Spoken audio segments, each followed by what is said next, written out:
Well, good evening. It's always interesting to see where people sit. Sheep and goats, goats and sheep. I don't know. Dr. Ward's over here, so I'm a little, maybe sheep tonight. Yeah, that's true. Appreciate seeing you all out tonight. It is a busy time of the semester. Of course, I say that, and I wonder when it's not a busy time of the semester, but it is a busy time. Next week starts the holiday season, so it's a rainy day, rainy evening, easy to fall asleep early when the sun goes down, but we're glad you're here. This is the fifth, of course, of our 6 honors evenings. We have one more the Thursday night after we get back from break. This is our penultimate evening, which is a fancy way of saying the second from the last. And so we have 3 presentations tonight that we're looking forward to, all from students in our liberal studies program from various aspects of it. Hannah Cooper will be presenting to us tonight about epigenetics. And then Micah Chandler will be presenting to us about the psychology and philosophy behind mass shootings. And then lastly, Noah Eichhorn, our anchor man for tonight, will be speaking to us about the philosophy and the ideas behind transgenderism, which is probably one of the most significant topics of this present era. And so we will go forward with that. We'll have questions at the end of each presentation, and we anticipate being done about 8 o'clock or so tonight. No pressure or anything, but I think that's when we'll finish. Again, we thank you for being here tonight, and Hannah, we'll start with you.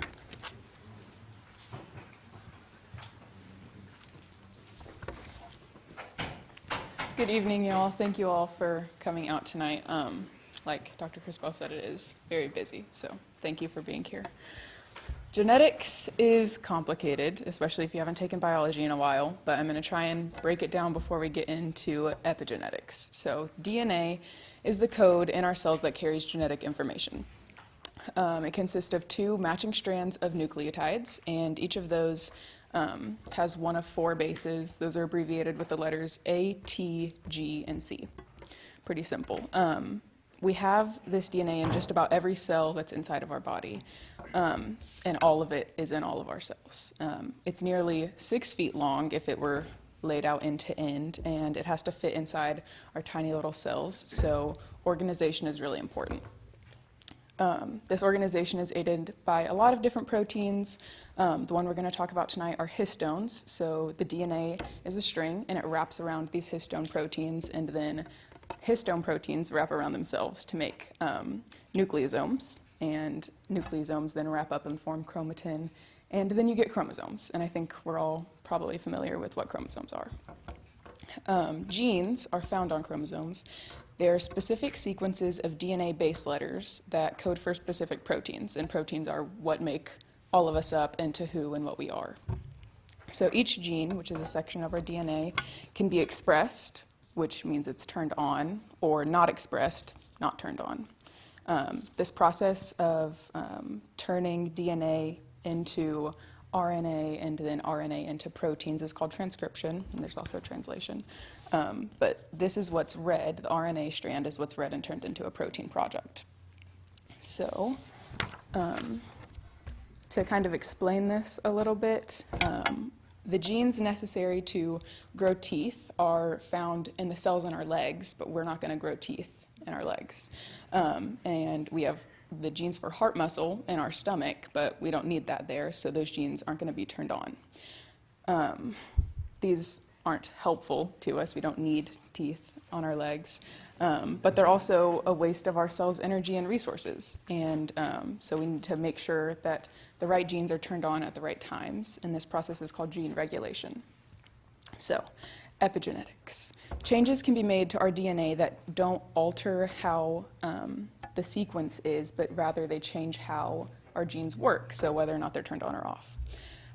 These are reversible changes, and they don't alter the sequence of DNA, but how our body is reading them and what it does with them. So this study is called epigenetics. These changes can occur both as part of normal development and aging and in response to your behaviors and environments. We'll talk about all of those aspects tonight. There are 3 main processes leading to epigenetic changes: DNA methylation, histone modification, and non-coding RNA. So we're going to discuss the first two of those tonight, DNA methylation and histone modifications. And I'm going to refer generally to both of these as epigenetic markers. So the chemical composition of the tags isn't important for the point of this topic tonight, but what matters that you all know is these tags take up space in the cell. They're really small, but they take up space. And some of them have positive charges, some of them have negative charges, and those charges can affect how the DNA sticks or wraps around the histone proteins. So methylation is the process of adding a methyl group onto a DNA base, and it gets added onto a specific spot and all of that, but we'll move on. In order to make something out of DNA and begin the transcription process, proteins have to bind onto the DNA and then read it. When the methyl tags are added on to the DNA, these proteins are blocked from binding because the methyl group is taking up space and the other proteins can't bind. So the proteins can't bind, the genes can't be read, they can't be turned on, you don't get any protein product. Histone modifications change the histone proteins, hence the name, and they can occur in a couple different ways. So there's methylation, acetylation, and phosphorylation, and so those are just adding different groups to the histones. Acetylation prevents DNA from properly sticking to the histones, meaning it's easier for other proteins to bind because it's not wound up as tight, thus stimulating transcription. Phosphorylation of histones prevents transcription by blocking the proteins, and methylation can activate or repress transcription. It just depends on what genes it's on. Methylation of our DNA and histones generally increases as we get older, and we have what's known as a biological age. So it's sometimes the same, sometimes different from our actual chronological age. But it's a prediction of how old your cells are, and there are many things that can cause your cells to age slower or faster. DNA methylation can often give a very accurate estimation of what your biological age is, so it's important to pay attention to those. So there are a lot of different influences on epigenetic markers, whether they're there or whether they're not. And the three of the big ones I will discuss tonight are time, lifestyle, and your behavior/environment. So the first one is time.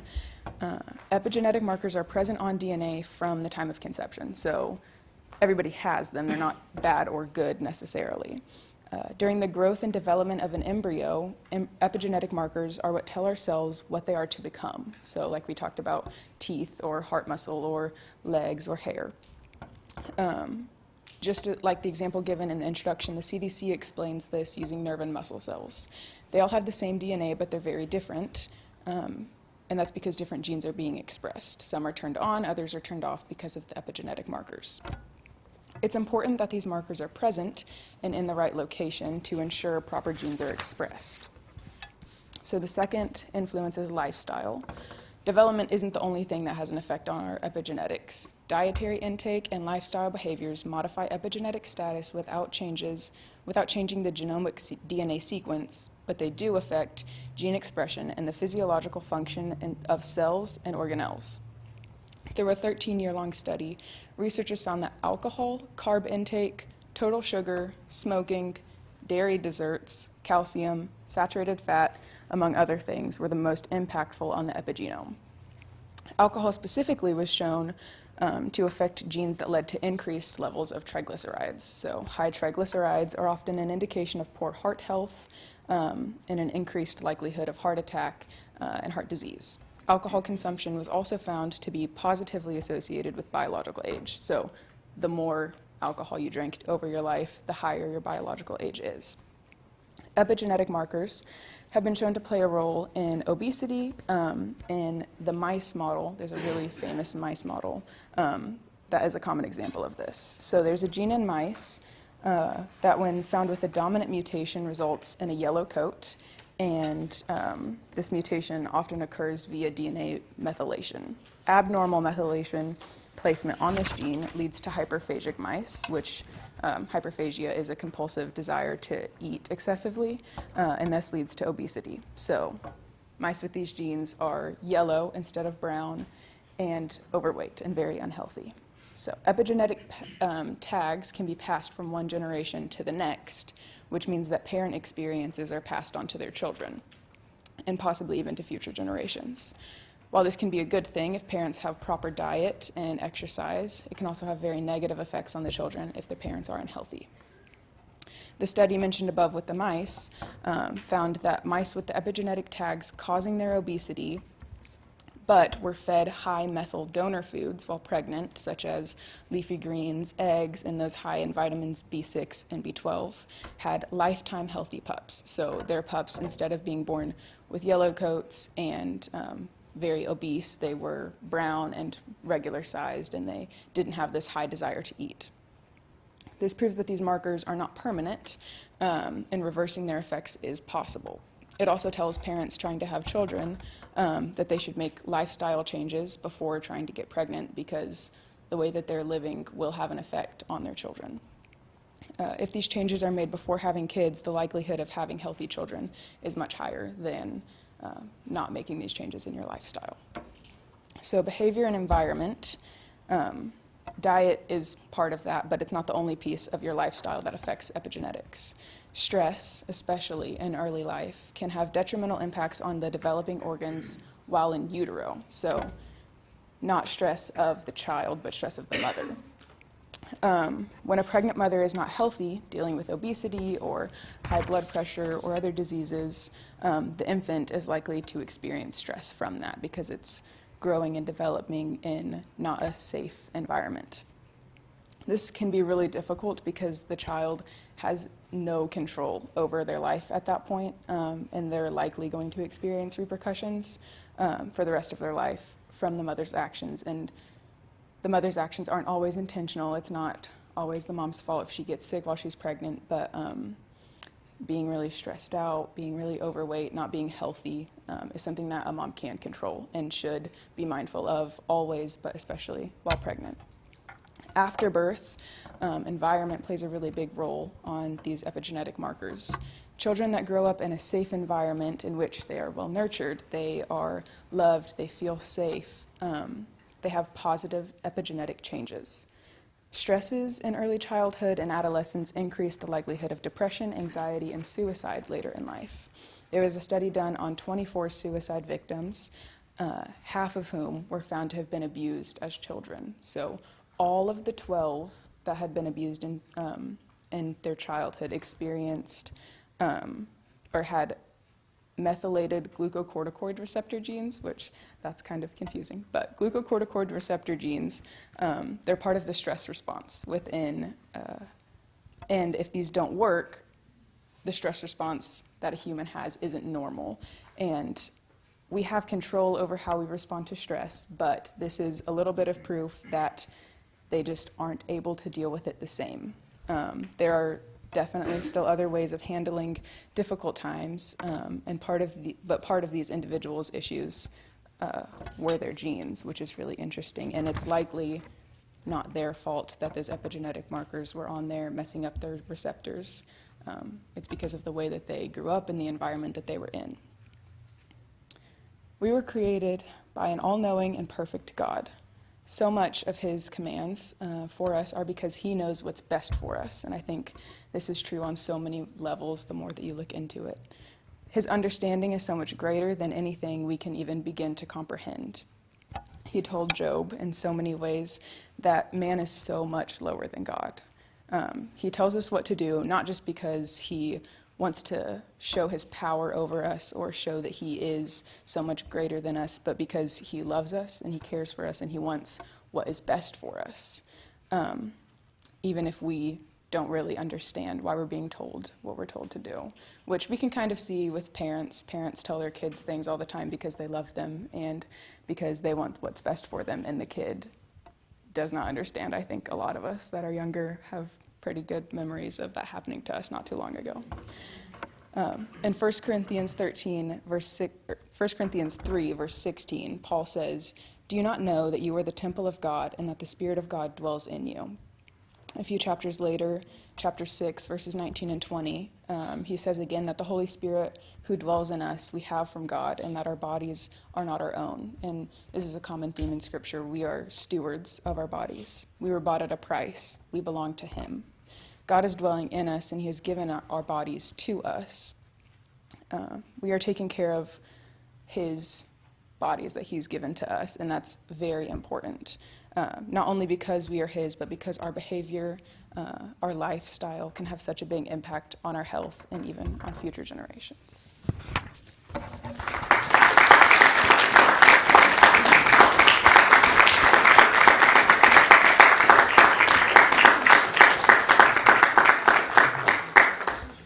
So I'm particularly interested in dairy-related.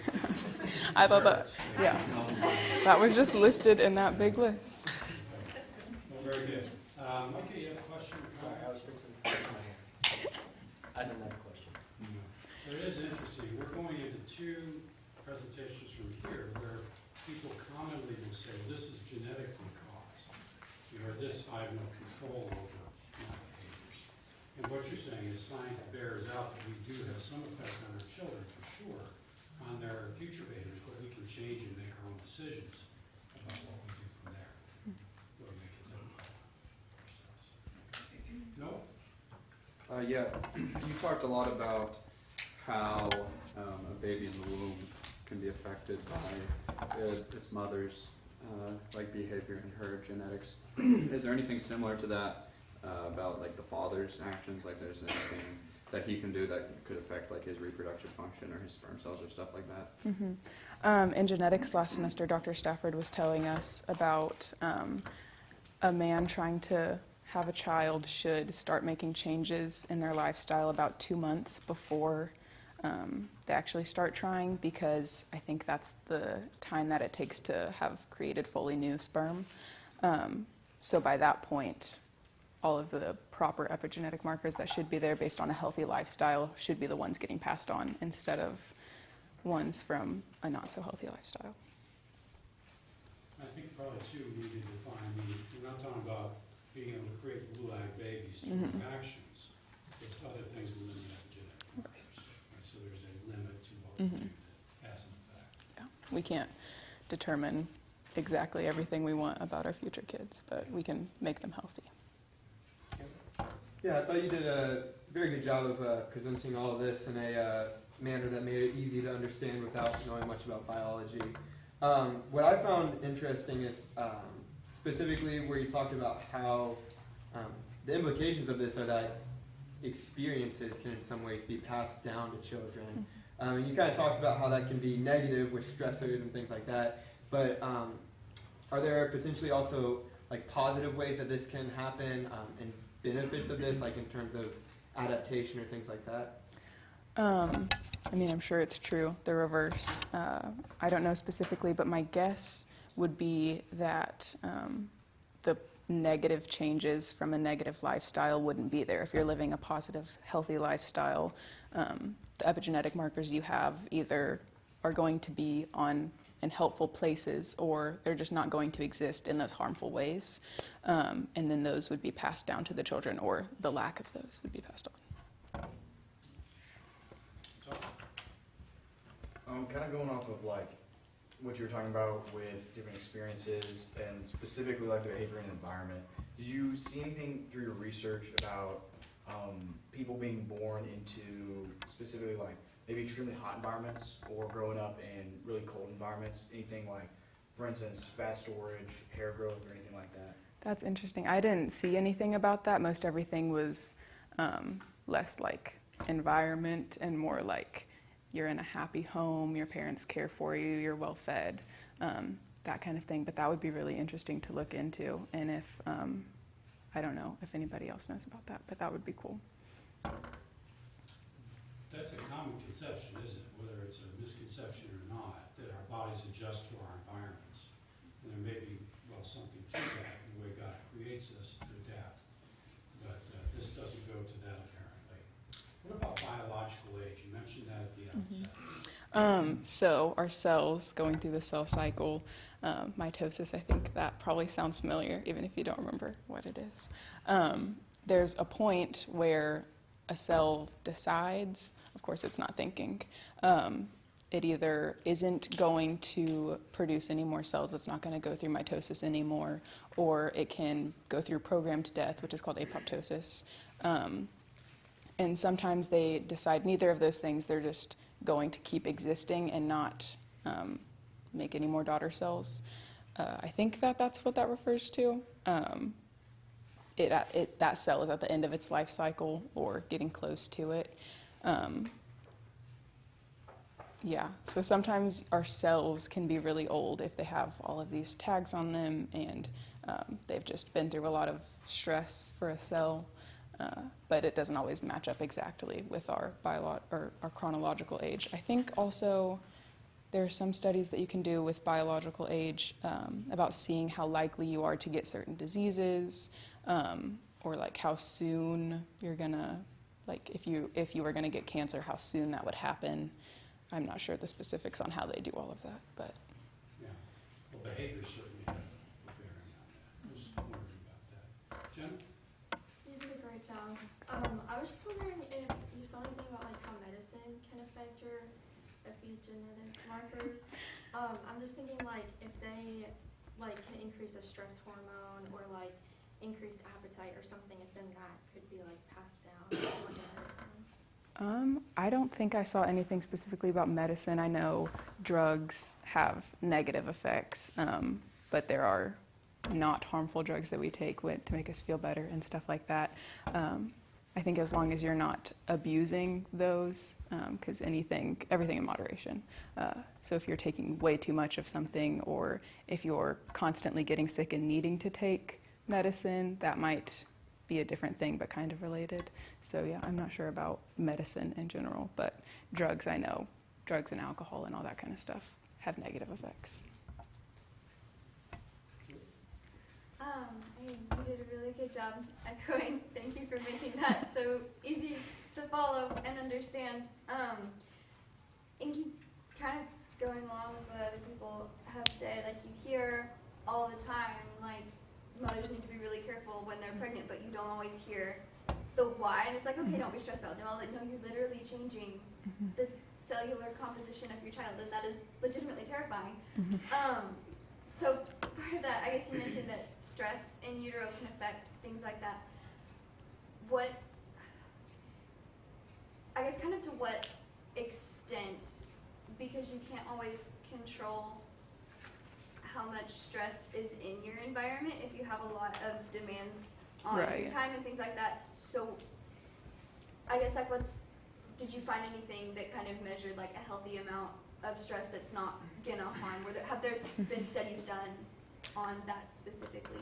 I'm not sure. I didn't see any specific studies about specific amounts of stress that a mother is experiencing, but I think from the Bible we see not to have anxiety, to give everything to God. And yes, your work life can be stressful, or you can be going through hard financial times and that kind of stuff, but being able to moderate that on your own, probably before you're having children and being in charge of them, would be a good idea. Yeah, I'm not sure. That would be interesting to look into too. Stress is impossible, but expecting a child just on the surface brings stress. And so it's a matter of how you manage that, right? And what we do has an effect on our children even before they're born, I think is the lesson here. And this gives kind of the science behind it, whether or not those proteins are switched on or off based on our behaviors. That child's going to have to adjust to that after they're born, after they fully realize what's going on. And behaviors are already starting to be degraded pretty early with kids. So these are serious things. Of course, the drugs and alcohol and abusive behavior like that, people have known for a long time to steer clear of. So, all right, go back to you, Jordan. Go back through the order there. Do you have anything else? Yeah. I guess follow-ups. Is there anything, this is off, whatever, but is there anything that you saw where things like that can affect like personalities, again, specifically related to the stress? Like there's stereotypes where the firstborn is usually like uptight and everything has to be whatever, and there's a level there, and then the youngest just doesn't care what in the world's going on. Does that, not that that stereotype is true in all situations, but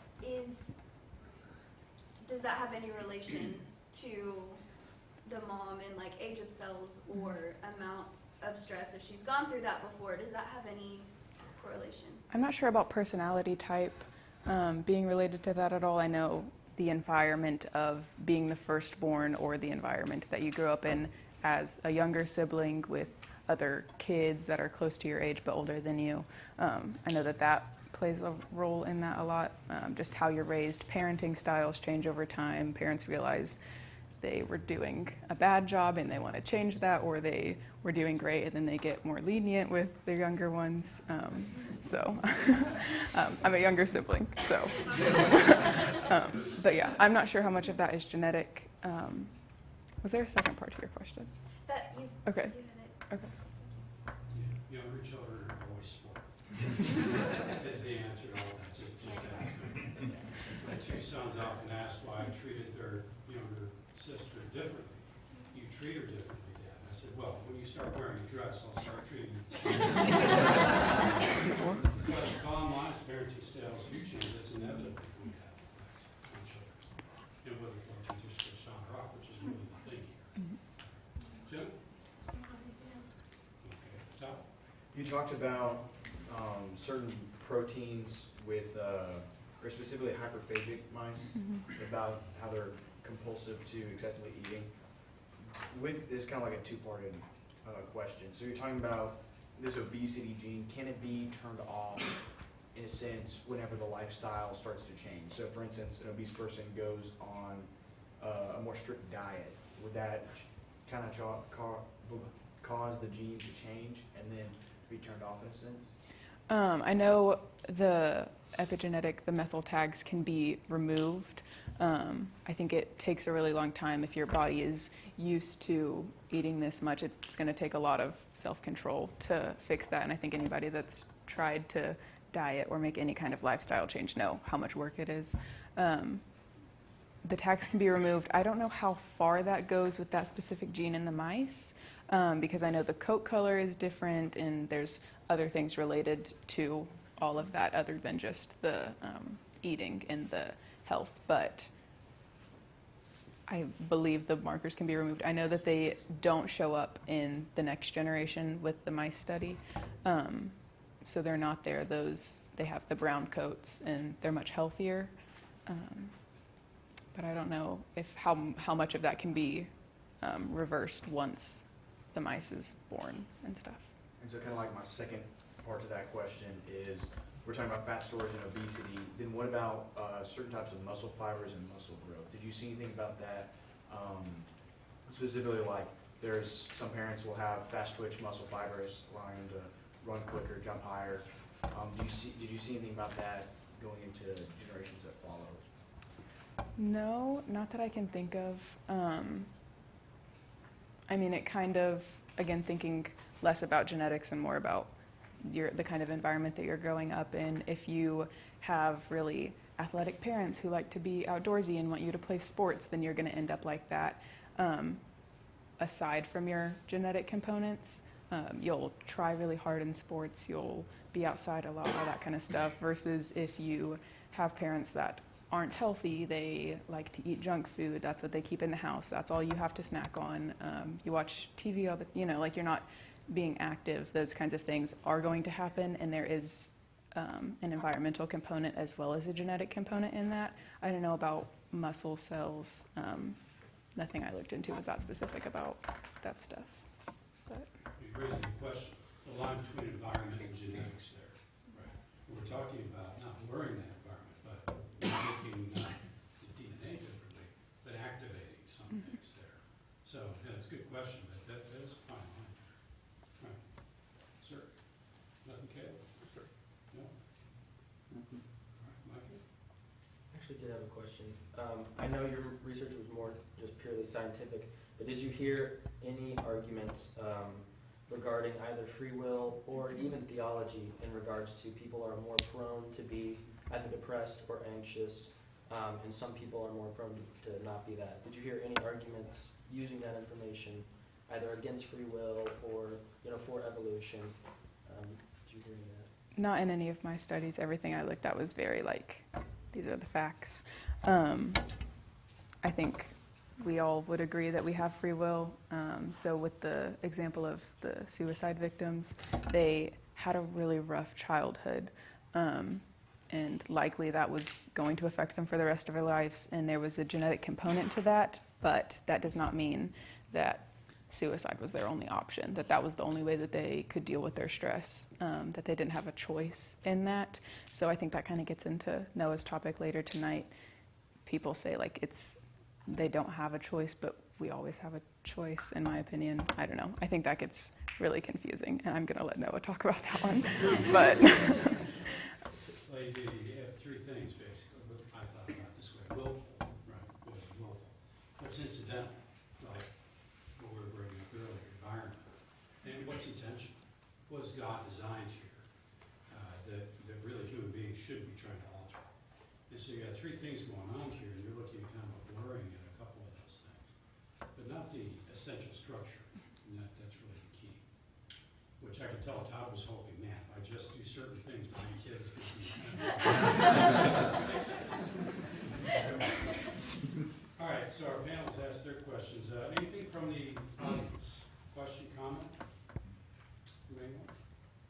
Yes, ma'am. Hannah, I don't know if you already covered this, and maybe I just didn't catch on. But when you're talking about epigenetics can be reversed, and all the negative side effects can be reversed, does that correlate to your biological age? Can that be reversed as well? And if so, is it related? there are studies about if you can remove methyl tags or prevent them from being put on, there's a chance of like living longer or forever. I think it's inevitable that we're all gonna die one day. So I'm not really sure why I don't know. I think supposedly there's studies being done about how to remove those and prevent those, but I don't think anybody's found immortality yet. So. We've had presentations on Alzheimer's at a couple of points, and we want to avoid, the negative repercussions of age. I mean, time is undefeated, and so we're not going to get past time. But how can we make the most of what time we have? And I think that's, what can we do about that? We've had different presentations about this. The first one we've really had is gone to the genetic structures. Anything else? Yes, ma'am. Have you found any connections between like an epigenetic insult, something that happened to somebody, like a trauma, for example, a woman pregnant during 9/11 or something, and then mental illness in a descendant down the line? I didn't see anything about that. I don't know. That's interesting. Because again, I feel like a woman who experiences something like that and then is having a child, that's a lot of things for her to deal with, and then might not lead to the best environment for her child to be raised in. And so that would have an effect. I don't know about I didn't see anything about like specific genes that are methylated or not that are passed on to children and what those do, just that they are passed on to their future children. So I'm not sure. Yes, sir. You talked a lot about like stress being a negative factor in growing up, and obviously like having too much stress is not good for you.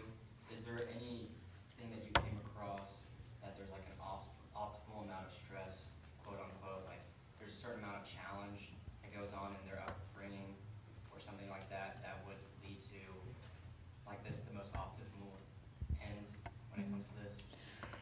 Not that I saw. I think that would be more just environment and like building up your character and stuff, and not as much changing your genetics. I think the changes on your genetics are like harsh stresses like childhood abuse, drinking, alcohol, that stuff. So I'm not sure about that. Or maybe continual ones. That's a good question, because can you avoid everything? Probably not. Is it a good thing for you to avoid everything? Probably not. In fact, no. So, anything else? Sir? Are there any epigenetic studies related to autism? You know? Not that I've seen. I don't know. I want to look into that now. That'd be interesting. Could it be modified? Right. You know, that'd be Are there effects there? Right. Yeah. Yes, ma'am. She brought up about birth order, and as you were talking about that, I really do, because just in my general studies, I've seen a lot of people get that firstborn is perfect and wonderful and calm. Yes, Noah. And then, but also my life when I was pregnant with Noah was like all about me and this baby. And then I got pregnant and we had Luke, who was a crazy, out of control second born. But it was because maybe I turned on some epigenetics markers because I had to take care of him, and I remember being a whole lot sicker and a whole lot more stressed and stuff because I couldn't nap when I wanted to, and it wasn't all about me. I had to take care of a 2-year-old. So that is because you see so much about birth order, but this actually gives some scientific foundation to the birth order.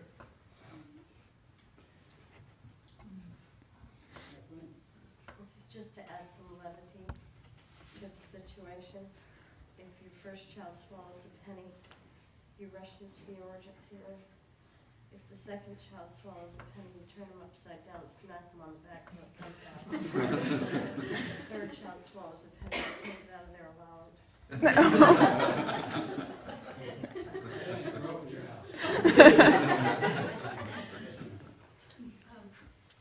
Did any of your research talk about like ultrasound and what effects that could have on the cells?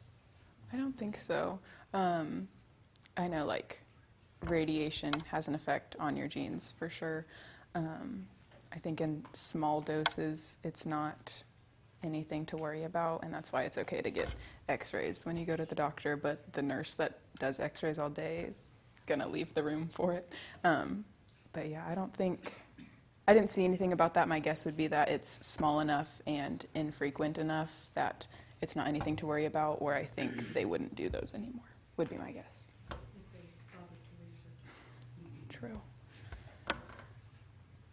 Anything else from the group? Thank you very much,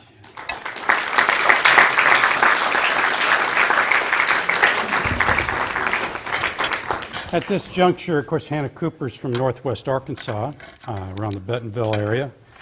We have several of the honors programs part of the panel tonight, as you noticed. Micah Chandler, of course, and Noah Eichhorn asked questions, but Todd Hounschels from Texas, part of the honors program. Jenna Kirchville from South Florida. And Jordan Griggs, also a loyal person from Arkansas. Sorry about the football program, but I'm sure it'll be better one day. So glad they're all here tonight, and appreciate them asking their questions. Mentioned Micah Chandler. Micah Chandler, of course, grew up in this area, and he has haunted this campus for a few years. His study tonight that he is presenting on has to do with the psychology, philosophy of mass shooters. And so, Micah, come on up and explain that to us.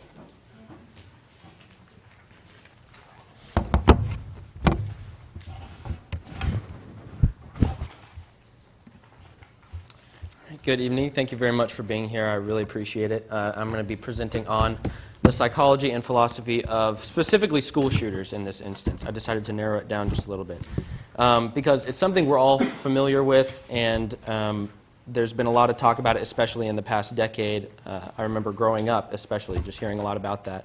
And so first I'd like to point out why that is, and it's because there actually has been an increase in both the number of school shootings and the deadliness of school shootings since the turn of the century, really. There was a study done in 2015 that studied 62 multi-victim school shootings from 1966 to 2015. So that school shootings where 3 or more people are killed. And it was shown that 45 of those 62 attacks occurred after 1999. And 19 of those occurred between 2006 and 2015. And this study didn't take into account the 7 more multi-victim shootings that happened between 2016 and today. Roughly, there have been 131 fatal school shootings since the Columbine school shooting in 1999. So that is sort of seen as a watershed moment because you saw an major increase in school shootings after the Columbine attacks in 1999. And they've also increased in deadliest. The 23 most deadly school shootings of that study between 1966 and 2015, 70% of those happened after 2000. And 57% of those happened after 2010. And that's still not accounting for the 7 that have occurred since 2016, one of which was the Robb Elementary shooting in Uvalde, Texas, which is the 3rd deadliest school shooting in modern American history.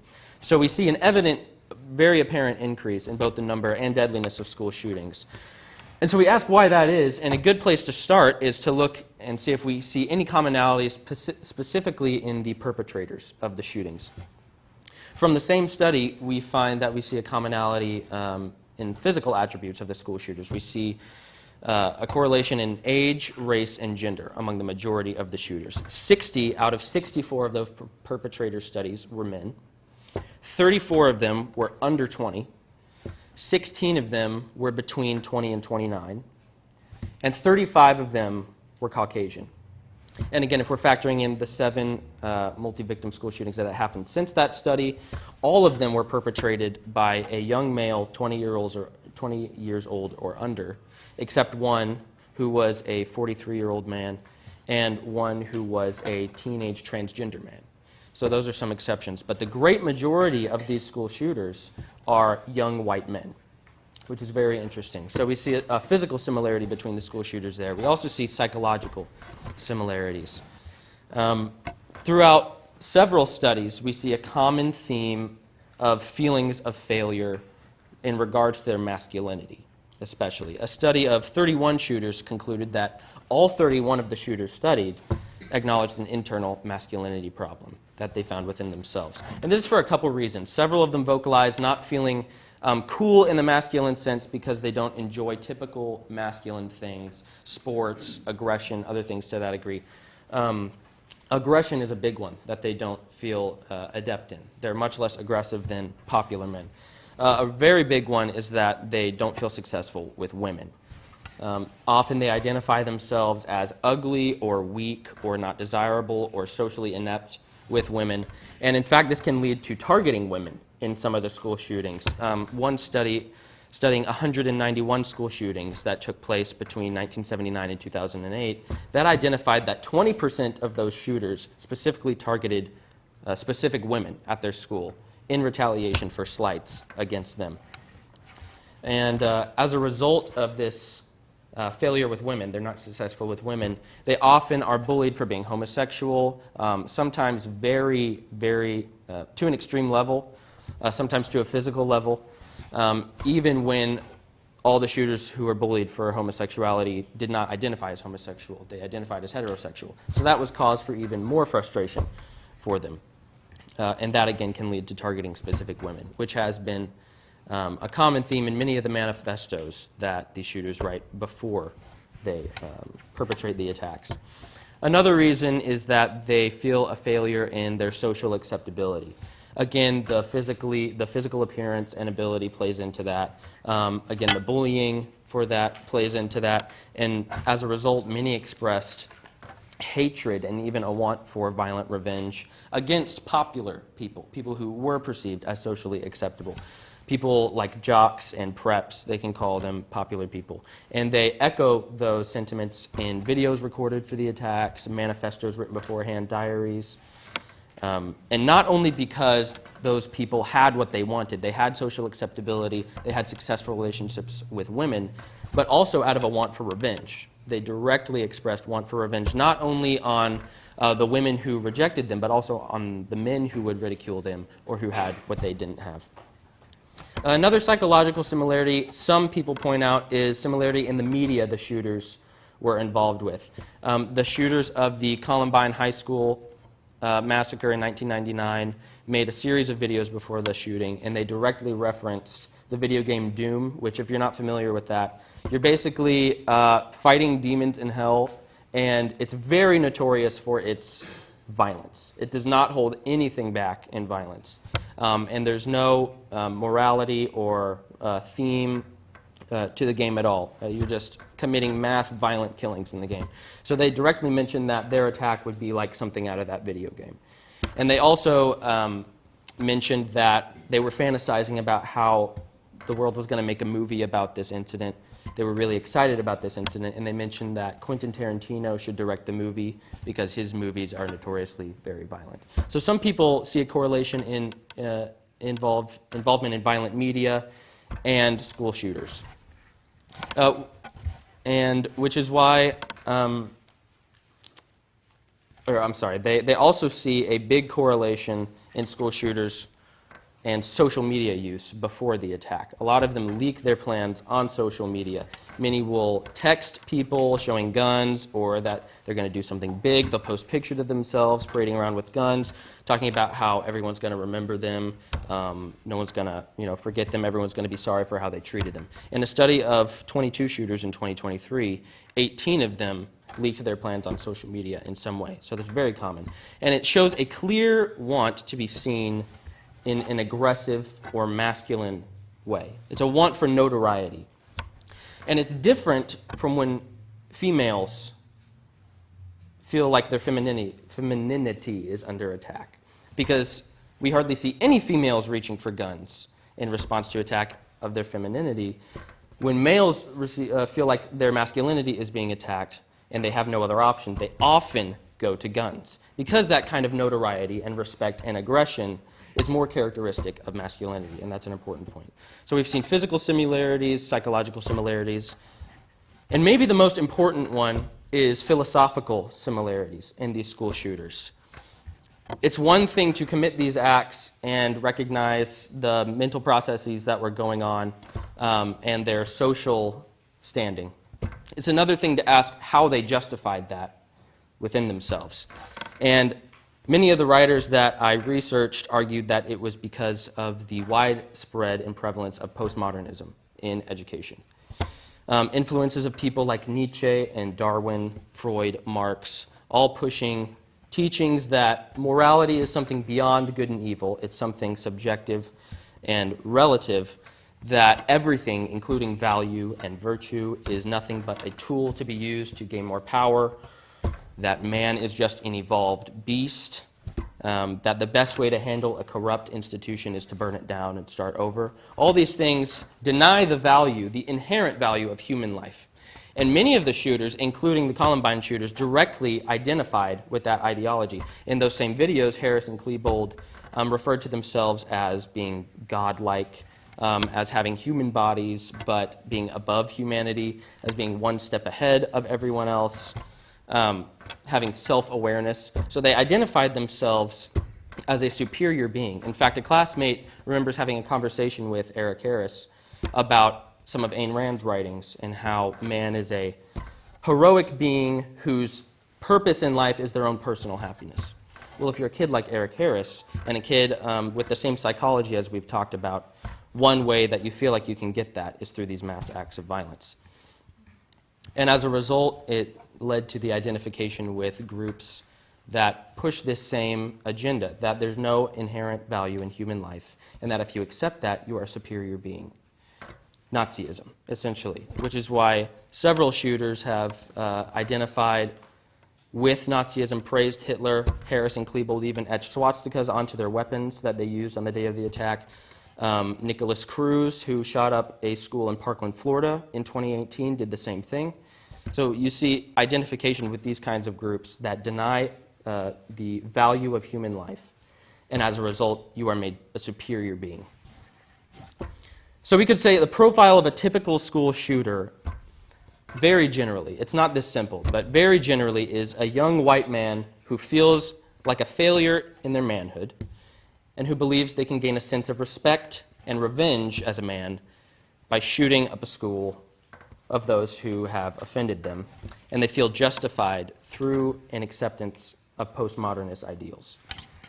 And so if we want to ask how we stop this, we're essentially assaulted on two fronts, a psychological front and a philosophical front. And the psychological front has everything to do with this image of what masculinity is. Masculinity is much deeper, proving your masculinity is much deeper than grand acts of aggression or societal and romantic success, all while maintaining this air of stoicism and emotional unavailability. It's deeper than that, and that standard is used both by the bullies who bullied school shooters and the school shooters themselves. The bullies bullied them because they didn't fit that standard, and the shooters shot up their schools because they felt like they didn't fit that standard, and they wanted revenge for that. So what we need in response to that is a more complete picture of masculinity, and specifically an emphasis on personal responsibility, both for bullies and for school shooters. And then on the philosophical front, this idea of postmodernism that justifies this kind of revenge that the shooters take part in. If we want to stop school shooting, we have to address that root of the problem, really, and it's an ideological root. It's that type of relativism and denial of objective morals and value and truth that leads to justifying that kind of revenge and seeing yourself as a superior being because of it. We have to abandon relativism and cling to truth. And as C.S. Lewis, really the objective of his book, Abolition of Man, says that that kind of education, that kind of postmodern education, creates men without chests. People who are not able to control their visceral appetites through reason and using their will. Well, if you subscribe to postmodernism, there is no reason to do that in the first place. There's no reason to keep your appetites under control. We have to teach good and evil as objective, and we must abhor what is evil objectively and hate and cling to what is objectively good. Thank you.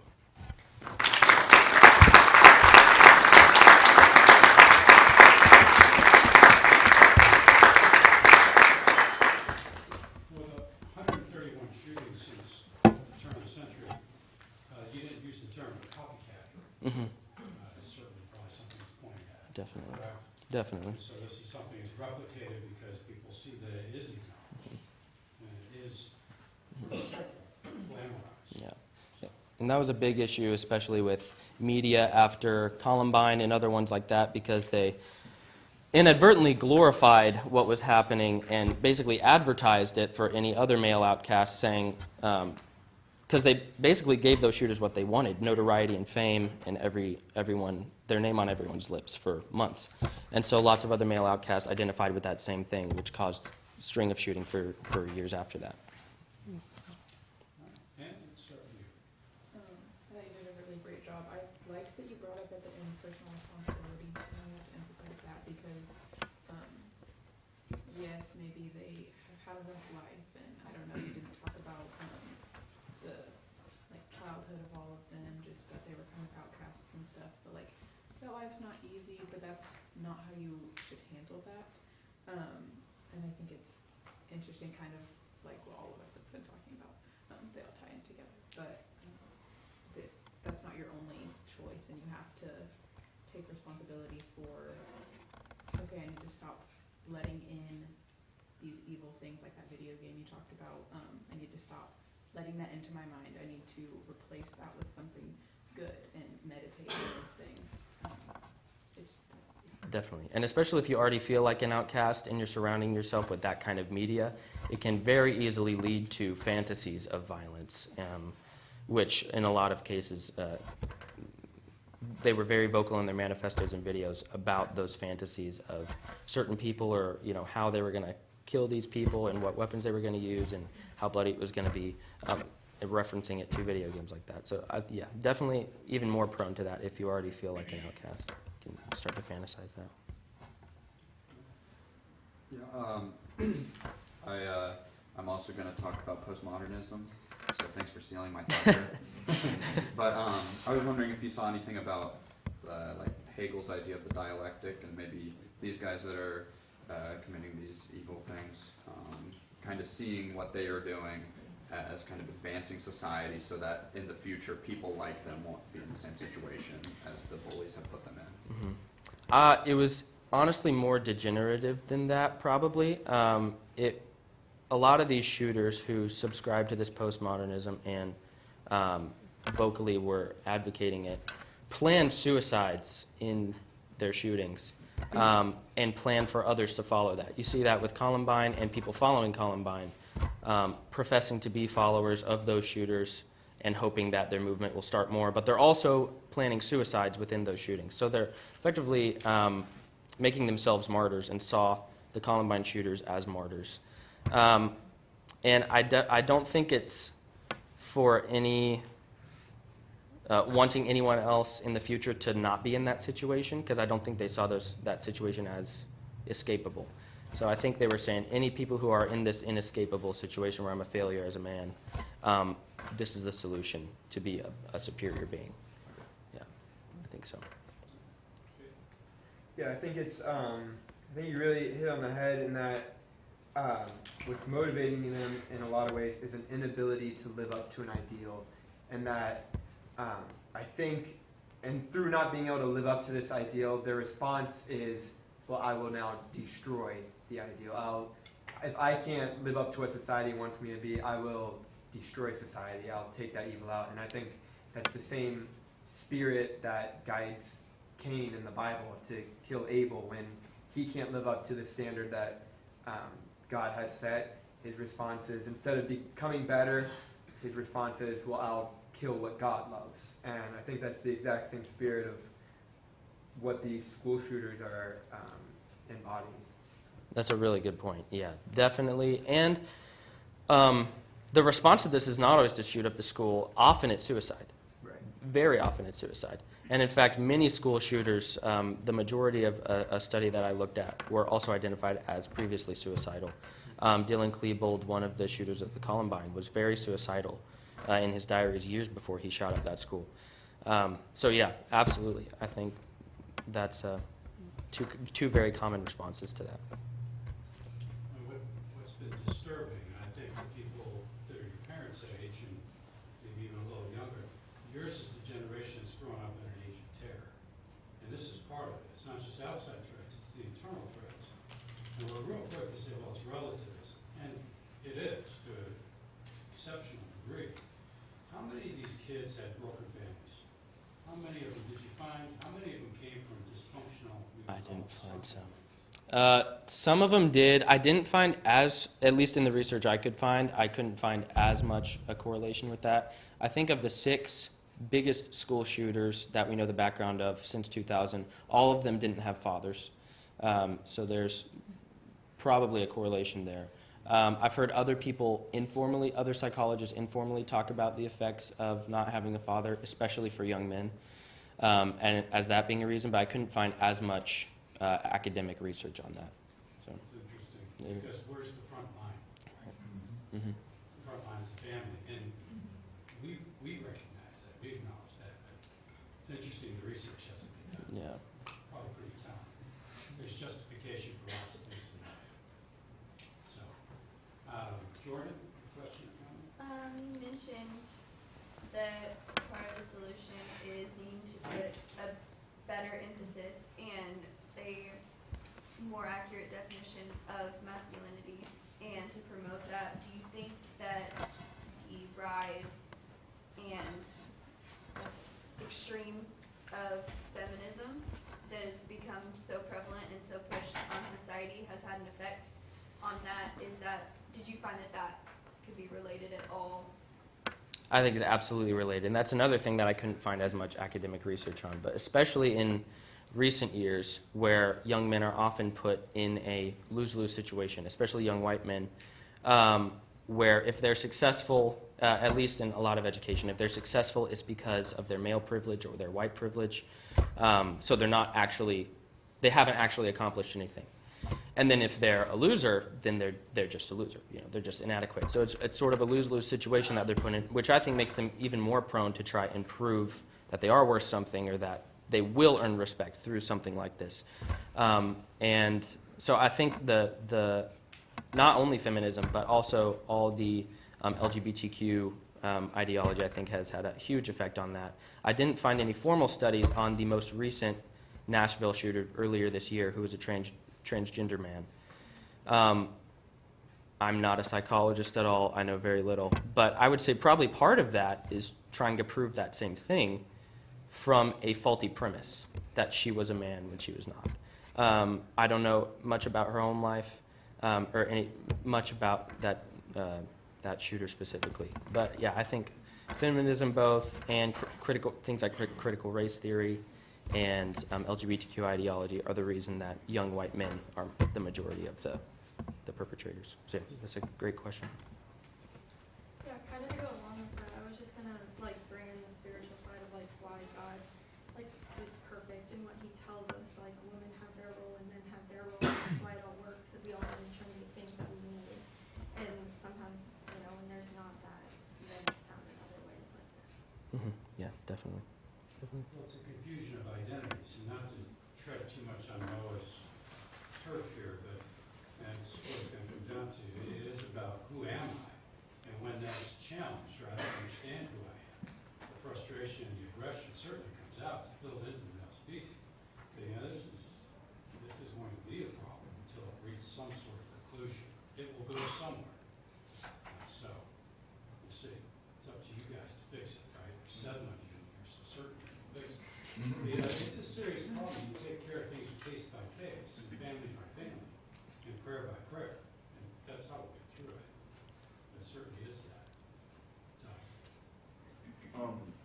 One, I'd like to say good job on presenting, so it's like hefty and very like, I say dangerous, but also just like, it's a difficult subject to talk about. So good job in presenting it in a good fashion. Kind of you talk about with relativism, a claim also people go into is kind of talk about nihilism and how people, specifically these shooters, are looking at the world. If I get lit up to the standard, why don't I just destroy the standard? And I think that's something that's like, it's very prevalent and something that's kind of like an ideology that one does rise from Nietzsche, like you're talking about. And how do we destroy that? How do we take that down is a difficult thing to talk about. And so one thing that I'm kind of curious to your comments on this this statement, but Jordan Peterson talks about a dangerous man is a weak man, but a strong man is a dangerous man that has strength but is able to control it. And so what are kind of your thoughts on that when we see, as we're talking about weak men targeting specifically one using guns to solve the power imbalance or to create a power imbalance, and then of course targeting defenseless targets and victims such as schools? It's a really good question. I think it relates to what I quoted out of C.S. Lewis, even, who is calling back to Plato with the rightly ordered soul is the one that can control his appetites by his reason through his chest or will. And I think these school shooters are an example of what C.S. Lewis calls men without chests. And that even came up in a couple of the books I read about some of these shootings. They directly reference Abolition of Man and talking about men without chests. So that idea of, you know, a man who has the capability of aggression but has it under control, I think could be maybe not a complete definition of what a man with a chest is, but certainly that idea. And I think a lot of the school shooters could be examples of men without chests, probably. Yeah. Good question. Why do I keep it under control? Right. Will principles. Yeah. And with relativism, the natural end of that is nihilism, like you were mentioning. And that's the natural end of evolution, really. Any of those ideologies that preach that human life has no inherent value, well, you're going to end up in nihilism if you take that logic to its end. So. You talk about how it's mostly younger Caucasian men. Why is it not older men? Did you do something in your research? Yeah, that's a good question. Probably there was almost all these shooters shot up the school that they go to or that they went to, and often targeted specific people at those schools. Not always, but often, or specific groups at those schools. My guess, a part of it, maybe not a complete picture, would be they felt injustice from that specific location, probably. And if it's a school, then you're going to have younger people there, mostly. And I think the outcast culture among students is probably a lot higher than at least most of the time, than in adults. So I could be completely wrong about that, but that would be my guess, if that makes sense. So, prefacing this, I am not in the slightest suggesting that we don't teach those philosophies and those the people who furthered them, like Hitler and Nietzsche and things like that. Not suggesting we take that completely off the table, but you mentioned like you can see a trend in their social media and the video games that they play and the like philosophical ideals that they hold to. Do you think obviously the root problem is the conflict of masculinity, but do you think any of the manifestations of that need to be, I don't want to say controlled, but dealt with in some way, like a regulation on that kind of video game, or like having monitoring of social media? And I know that you said the number was in the teens, but still seeing, I guess, red flags and things like that, and then I guess that leads to how do you respond to that as that means to invade privacy and things like that. But do you think that there should be, if not restrictions, more guidelines and rules in place with those aspects? With how they use social media, or with like the ideas that they get from that one, the second one? More so the ideas, like should there be rules or regulations or guidelines on how things are taught? And I know that gets into a whole thing, Sure. of whatever, but if that's a proven reason that this is happening, should that be a response? Yeah, I hesitate to say yes, because a lot of people read Nietzsche and Darwin and all those guys and don't shoot up a school, or don't commit suicide.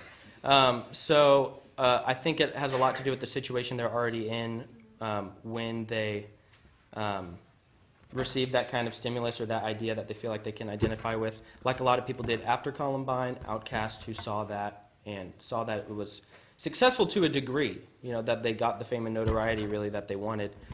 So I think a lot of it has to do with your psychological standing when you encounter those ideas. Definitely there probably should be some restrictions on that, and that varies with age as well. There's a lot of factors in that, so I'm not sure I could give an adequate answer, honestly, but yeah, it's a good question.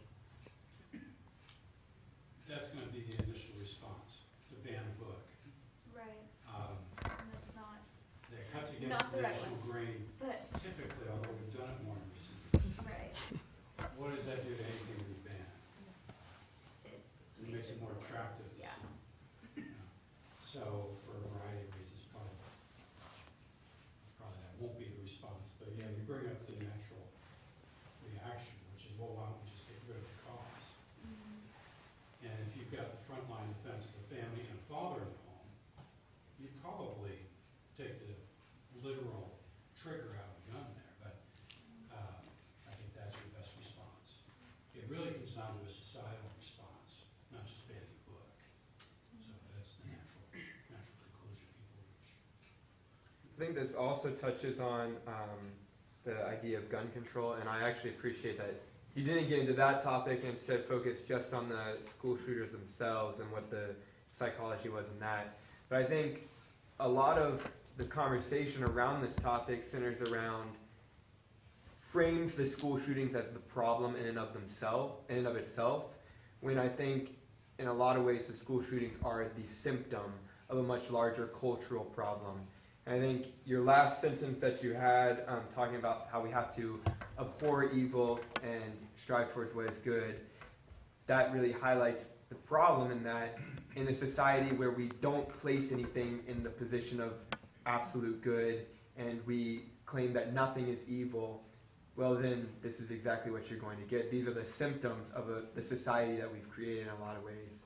And you can't cure the problem by simply trying to address the symptoms. Yeah, exactly. And I don't think the problem is the guns should be there or they shouldn't be there. I think the problem is why are they turning to them? And like you were saying, which addresses, a lot of the ideological, cultural problems that go along with that.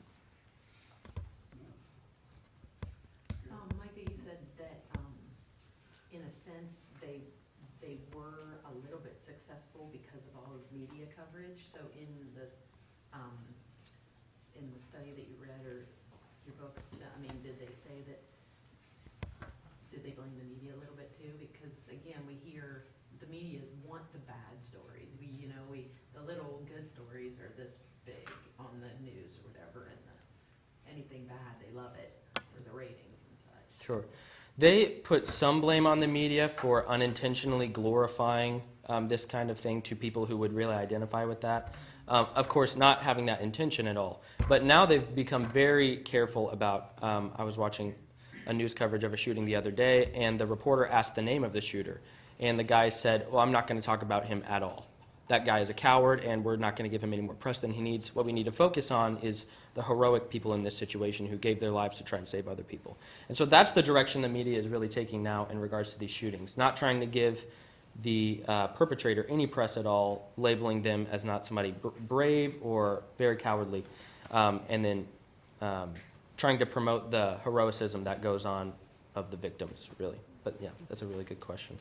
Yeah, the role of the media is seen so much, and now especially more than 1999. I mean, that was the 19th of April, 1999, time I get my third child was born that day. And so what we had that news the same time she was being born, and this day not to forget. But you got the media trumpeting things and trying to beat each other to the punch now. At the time, it was such a horrific thing, and people were wanting to know what had happened. Inadvertently, it fueled other things. And what you find now, people just add on social media. I think they have to be even more careful, because it's almost the Wild West when it comes to information.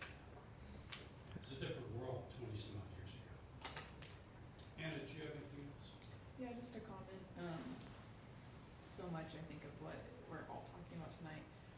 When things go the way that God intended for them to go, so many of these bad things are avoided. When families consist of a mom and a dad who love each other and care for their children. When society, just a lot of things, when they go how God planned, it ends up a lot better. And I think we see that in a lot of different ways. Definitely.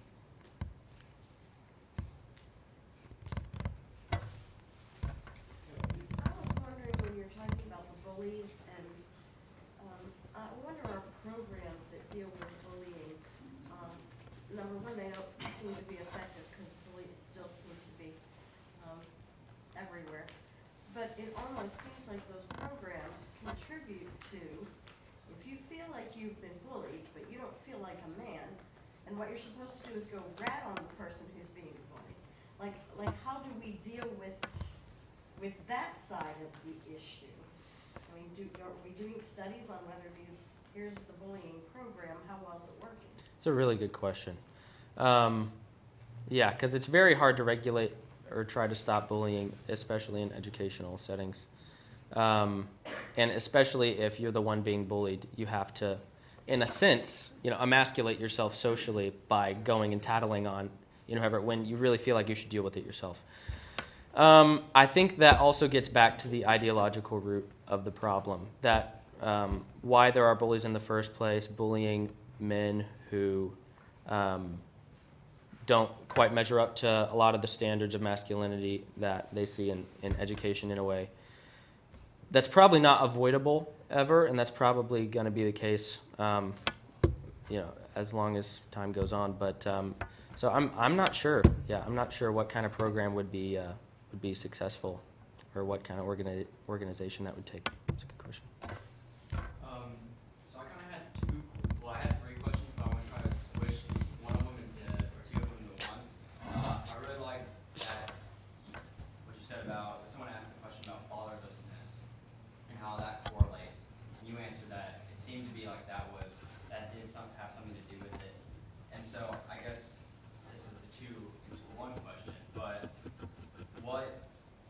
why is it that now in the 21st century we seem to be seeing so many more school shootings than we did in the 20th century? And how does that have to do with like I hear a lot about the nuclear family, like the breakdown of the nuclear family. Something's changed, it seems, in the 21st century, and the nuclear family has started to be destroyed. Does that have something to do with it? And on top of that, and this is a speculation on your part, do you think that that has an effect that leads to people like Jocko Willink and Jordan Peterson and like even Andrew Tate? Like those people are being propped up and are a lot more popular than they might have been in the 20th century. Yeah, the nuclear family thing, I've read a book called The Boy Crisis by a psychologist named Warren Farrell, who talks about boys without dads are prey for ideologies like that. All the boys that Hitler tried to recruit didn't have dads. And a lot of it comes from a lack of male approval, which makes you feel like less of a man even more, all getting back to that sort of standard. So I would guess that probably has a lot to do with the rise in shootings for sure. And then, sorry, what was the rise of people like Jordan Peterson and Andrew Tate, what's sort of called like the manosphere on the internet. That probably has a lot to do with it. And that there's probably multiple factors that go into that. The feminism thing, like you mentioned earlier, and LGBTQ stuff. So yeah, I'd see that. And I guess to give you my question, in your research, did you see anything that had to do with religious affiliation for the shooters? Were they affiliated with any type of a religion, or were they not? Did that have any effect? Sure. Definitely by the time they were planning a school shooting, they were absolutely not. Many of them were very vocal in their hatred for Christ. The Columbine shooters in their videos were praising the Romans for crucifying Jesus, talking about many of the shooters describe themselves as servants of Satan, things like that, and identify with anti-Christ movements like Nazism and things like that. So definitely by the time they're school shooters, they have completely abandoned that affiliation is my guess. You see the connection. I mean, if I feel abandoned, if I don't have a father, my family's broken, if I'm being attacked by society, where's God? Where's God? I mean, it's the question that's echoed down for a long time. And so there is no God. Therefore, I am my own God. And Nietzsche becomes a viable alternative. So, several things here. There are undoubtedly people who've contemplated doing a school shooting that never did. Is there any study that has been done of people who've been willing to talk about that and why they didn't and how they've changed their perspective on that thing and what has, the boys don't matter or my perception of masculinity has changed or whatever else that has gone into rejecting that and going down a different path? That same book called The Boy Crisis by a guy named Warren Farrell. He got an email a couple months after he released that book from a guy who said, hey, I'm a part of this Satanist organization. I don't have a dad. I've written up a manifesto, 50-page manifesto. I've planned a school shooting.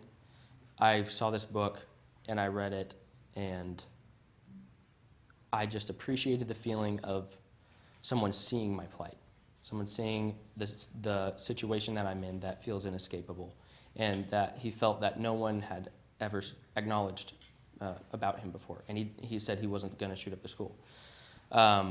So I think that's a really good question. That's a big part of it, is that a lot of these kids just don't feel like they can escape their plight because no one cares about it and no one sees it. So I think that I would definitely recommend that book to anybody, The Boy Crisis, because it talks a lot about the situation a lot of these boys are in.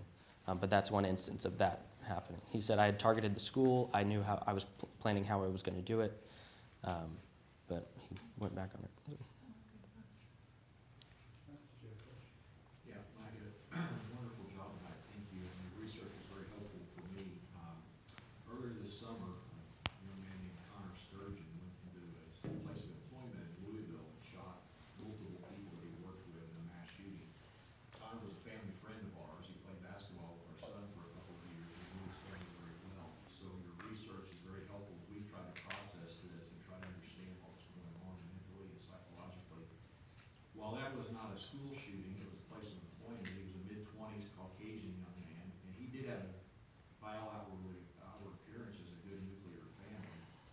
And I know your research has been focused specifically on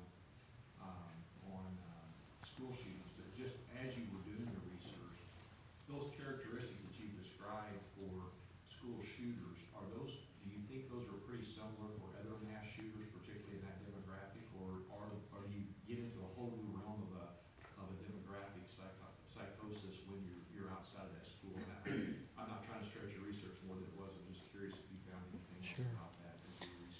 some of my research indicated that there was definitely similarities, especially in their perception of their social status and their social standing, and that was the main thing. So I would guess there are differences probably, just like there are in all these cases. Not all these cases are exactly the same, but yeah, there could be some differences. Very sorry. Thank you for your research, very helpful for us. Well, we were talking about fatherlessness. It made me think of like the black on black crime and how it has escalated. And it's traced back to the destruction of the home and fathers not being there. And I was just wondering if you thought that this was kind of, somewhat the white side of things, Sure. It probably has, fatherlessness probably has a lot to do with it. There was definitely some racial motive involved in some of the shootings. Some of the kids were very racist in their manifestos, targeting specific black people, and even while they were doing the shooting. And maybe a lot of that came from their identification with ideologies like Nazism and stuff, or seeing themselves as superior to others anyway. Not sure when that exactly started. But yeah, as far as this being the white side of things, I'm not sure. I'm not sure what I think about that. Yeah, that's a good question. You're probably familiar with Dr. Spiral of Futility from Rutgers University. Okay.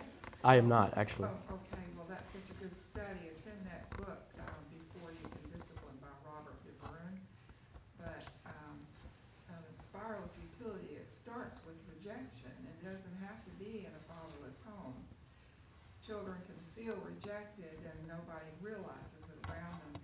And he describes how it spirals downward unless someone sees what's happening and can stop it and reverse the process. So just want to highly recommend looking into that study, Proctor's Spiral of Futility. And several of the studies I looked at identified loneliness as a commonality, and a lot of their friends and family afterward said, well, they had plenty of friends, they were, they had a lot of friends.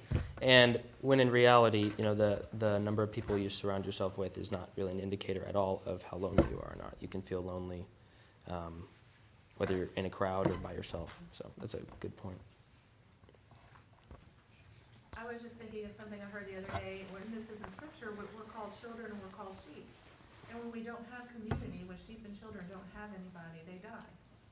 And we're not built to be alone, and so these young men that wind up being isolated for whatever reason and feel like outcasts, it lends itself to suicide, mostly, and then some of this other stuff.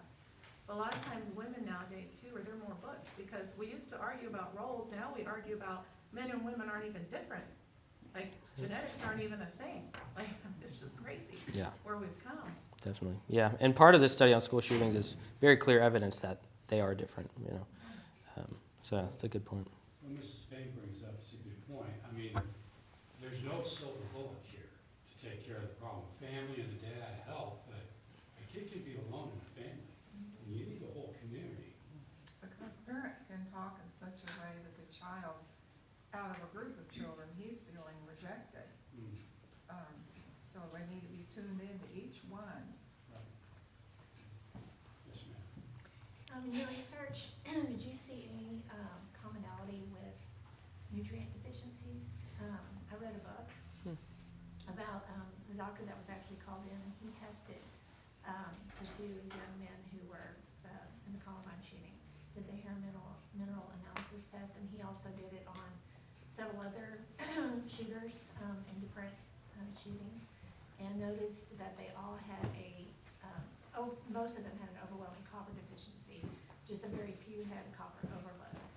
So I was just wondering if you had seen anything about what that was. I didn't, but that's really interesting. Yeah. Did you say copper? Wonder if them had any methyl tagging. B vitamins. I was curious if in any of your studies you saw any signs of remorse in the ones that didn't commit suicide afterwards, because it seems like a lot of these shootings have been planned for a while, and that they had worked their way into justifying it in their minds. And so if afterwards for the ones that didn't kill themselves, if in the trials you saw any kind of remorse towards the families of the victims? Most of the ones that were premeditated for a long time committed suicide. The ones that were premeditated and they didn't commit suicide often didn't give any signs of remorse. The Columbine shooters expressed remorse for the pain that they were going to cause their families, but not for anything that they were doing. That was in their videos beforehand.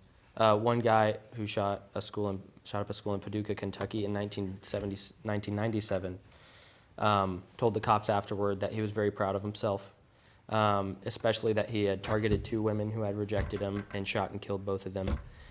So many of them show no remorse, even especially premeditated ones. What was interesting that the Parkland shooter of 2018, he wouldn't listen to any of the audio in the courtroom of the shooting. He would plug his ears. And he said he came home to his adopted brother afterward, and his brother had heard what happened. He was like, "What happened, man?" And the guy said, "Well, my demons just got to me." You know? So clearly there was some acknowledgement that he did something wrong. And he also allowed the families of his victims to decide what his sentence was going to be, I think. So that's an interesting case. But a lot of the time, there's very little remorse, especially for premeditated ones. Surprise ones, there's definitely, ones who didn't plan it beforehand, there's definitely remorse. Good question. I was wondering if conduct disorder or antisocial personality disorder came up at all in the studies that you looked at. They didn't come up in the studies I looked at. I would have no doubt that those are involved, though, probably, yeah. And antisocial behavior was definitely identified in a lot of them beforehand. But yeah, as far as those disorders go, I'm not sure. It's really, I am in a behavioral medicine class, and it honestly checks a lot of the boxes. So things like having parental rejection, even if it didn't specify if it was a father, just any sort of parental rejection, peer rejection, and then if conduct disorder keeps going and turns into antisocial personality disorder, it has the no remorse after violent actions. So it's interesting. That is interesting. So we were talking a lot about how rejection plays such a big role in how they go about and how they decide to make through a shooting. Is there any solution for those who rejected, like the girls who rejected the guys? And then outside of school shootings and workplaces, you get rejected from a job. You've heard of shootings happen to those who reject. Has there been any correlation in the way those rejections happen, or is it just you meet an unhinged person, you reject them, and you are literally on their hit list?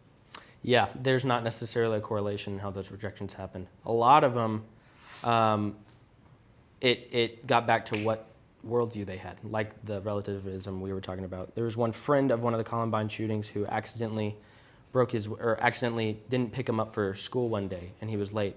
And he said from then on he would make death threats to him. His family said, don't come over to our house anymore. They found in his diary he had targeted that friend. In their videos, he mentioned that friend. So a lot of the people, there's no forgiveness for anything, which gets back to what you believe in, or it's a mental disorder. So, good question. I was wondering, growing up in the public school system, the Parkland shooting happened my freshman year of high school, and after that shooting, because I live in Florida, there's a lot of things that were mandated in the school system, like there was a line of sight line in every classroom. So when we would do active shooter drills, you have to be behind that line so that the shooter can see you. I was just wondering if you found anything about the psychology of how school systems deal with mass shootings and just having the plan, because if you're an insider and you're going to school there, then you know what the plan is, just kind of going around something like that. It's a good question. All I found was that it's really important to have a plan, and a lot of these schools didn't. There was, I forget which one it is now. I think might have been Uvalde, Robb Elementary, where a lot of the spaces in the classroom where you're supposed to hide during a lockout were obstructed with desks or chairs or bookshelves and stuff like that. So yeah, organization and preparation for that kind of thing is super important. Yeah, that's a really good point. So, and a lot of the time, you focus on that stuff too late. So. Back up to a question or two ago. So when they were asking about the kind of rejection, so it wasn't always a mean girl being nasty and derogatory. It was, I mean, like if somebody asked Sarah out and she said, no, I'm really sorry, we just want to be friends. Like even something as nice as that, because in a way I was kind of thinking, well, maybe that, you know, would correspond to the bullying thing, and these girls, or in particular, or who, you know, these mean girls need to stop being so mean as well. But it's even just people that nicely, calmly rejected them. Yeah, it gets back to being rejected as a man a lot of the time. So the girl couldn't win, no matter how she just is an unlucky object of his affection, and no matter how maturely she dealt with that, she, even if she rejected him at all, she was going to be a target. Yeah. In general, yes, ma'am.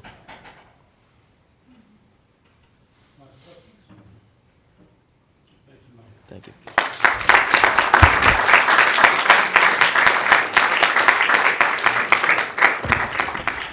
Well, Noah Eichhorn, along with Hannah Cooper, is part of our original cohort for the honors program, and Mike is going to, or I'm sorry, Noah is going to present to us tonight on transgenderism.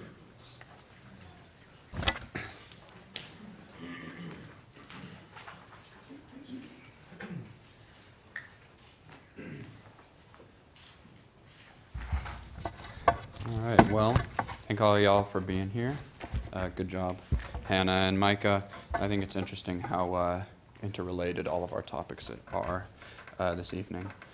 But I want to start with asking y'all a quick question that I want y'all to keep in your minds as I go through my talk and as y'all offer up questions. And that is, what is truth? This is a question that many today have no answer for, or a lot of people even hold the wrong answer. And pluralistic and relativistic viewpoints, like Micah discussed, have broken down the previously held theory that there exists one truth, and that truth is a discoverable and knowable thing. These systems of thought have since then led to a prevailing belief that one's personal truth is all that really matters, and that experience and emotion are more valid and more important than reason and reality. This is a broad-reaching view, and it bleeds down into all areas of life. But specifically, what I want to focus on is how these views affect what is experienced in real life. In other words, ontology, which is the study of being. Many philosophers have crafted different views of ontology. Some have incorporated God, and some have left him out. And these ones that have left God out of their conception oftentimes hold reductionistic views of being, and they have caused metaphysical uncertainty in our society and in our thinking.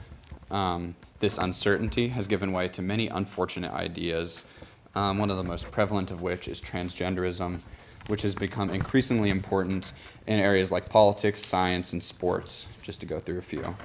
With such an emotional and personal issue, it can sometimes be difficult to know how to respond, but it is important to know the background of such a view to be able to kind of think of it and know how, as Christians, we should be able to view that.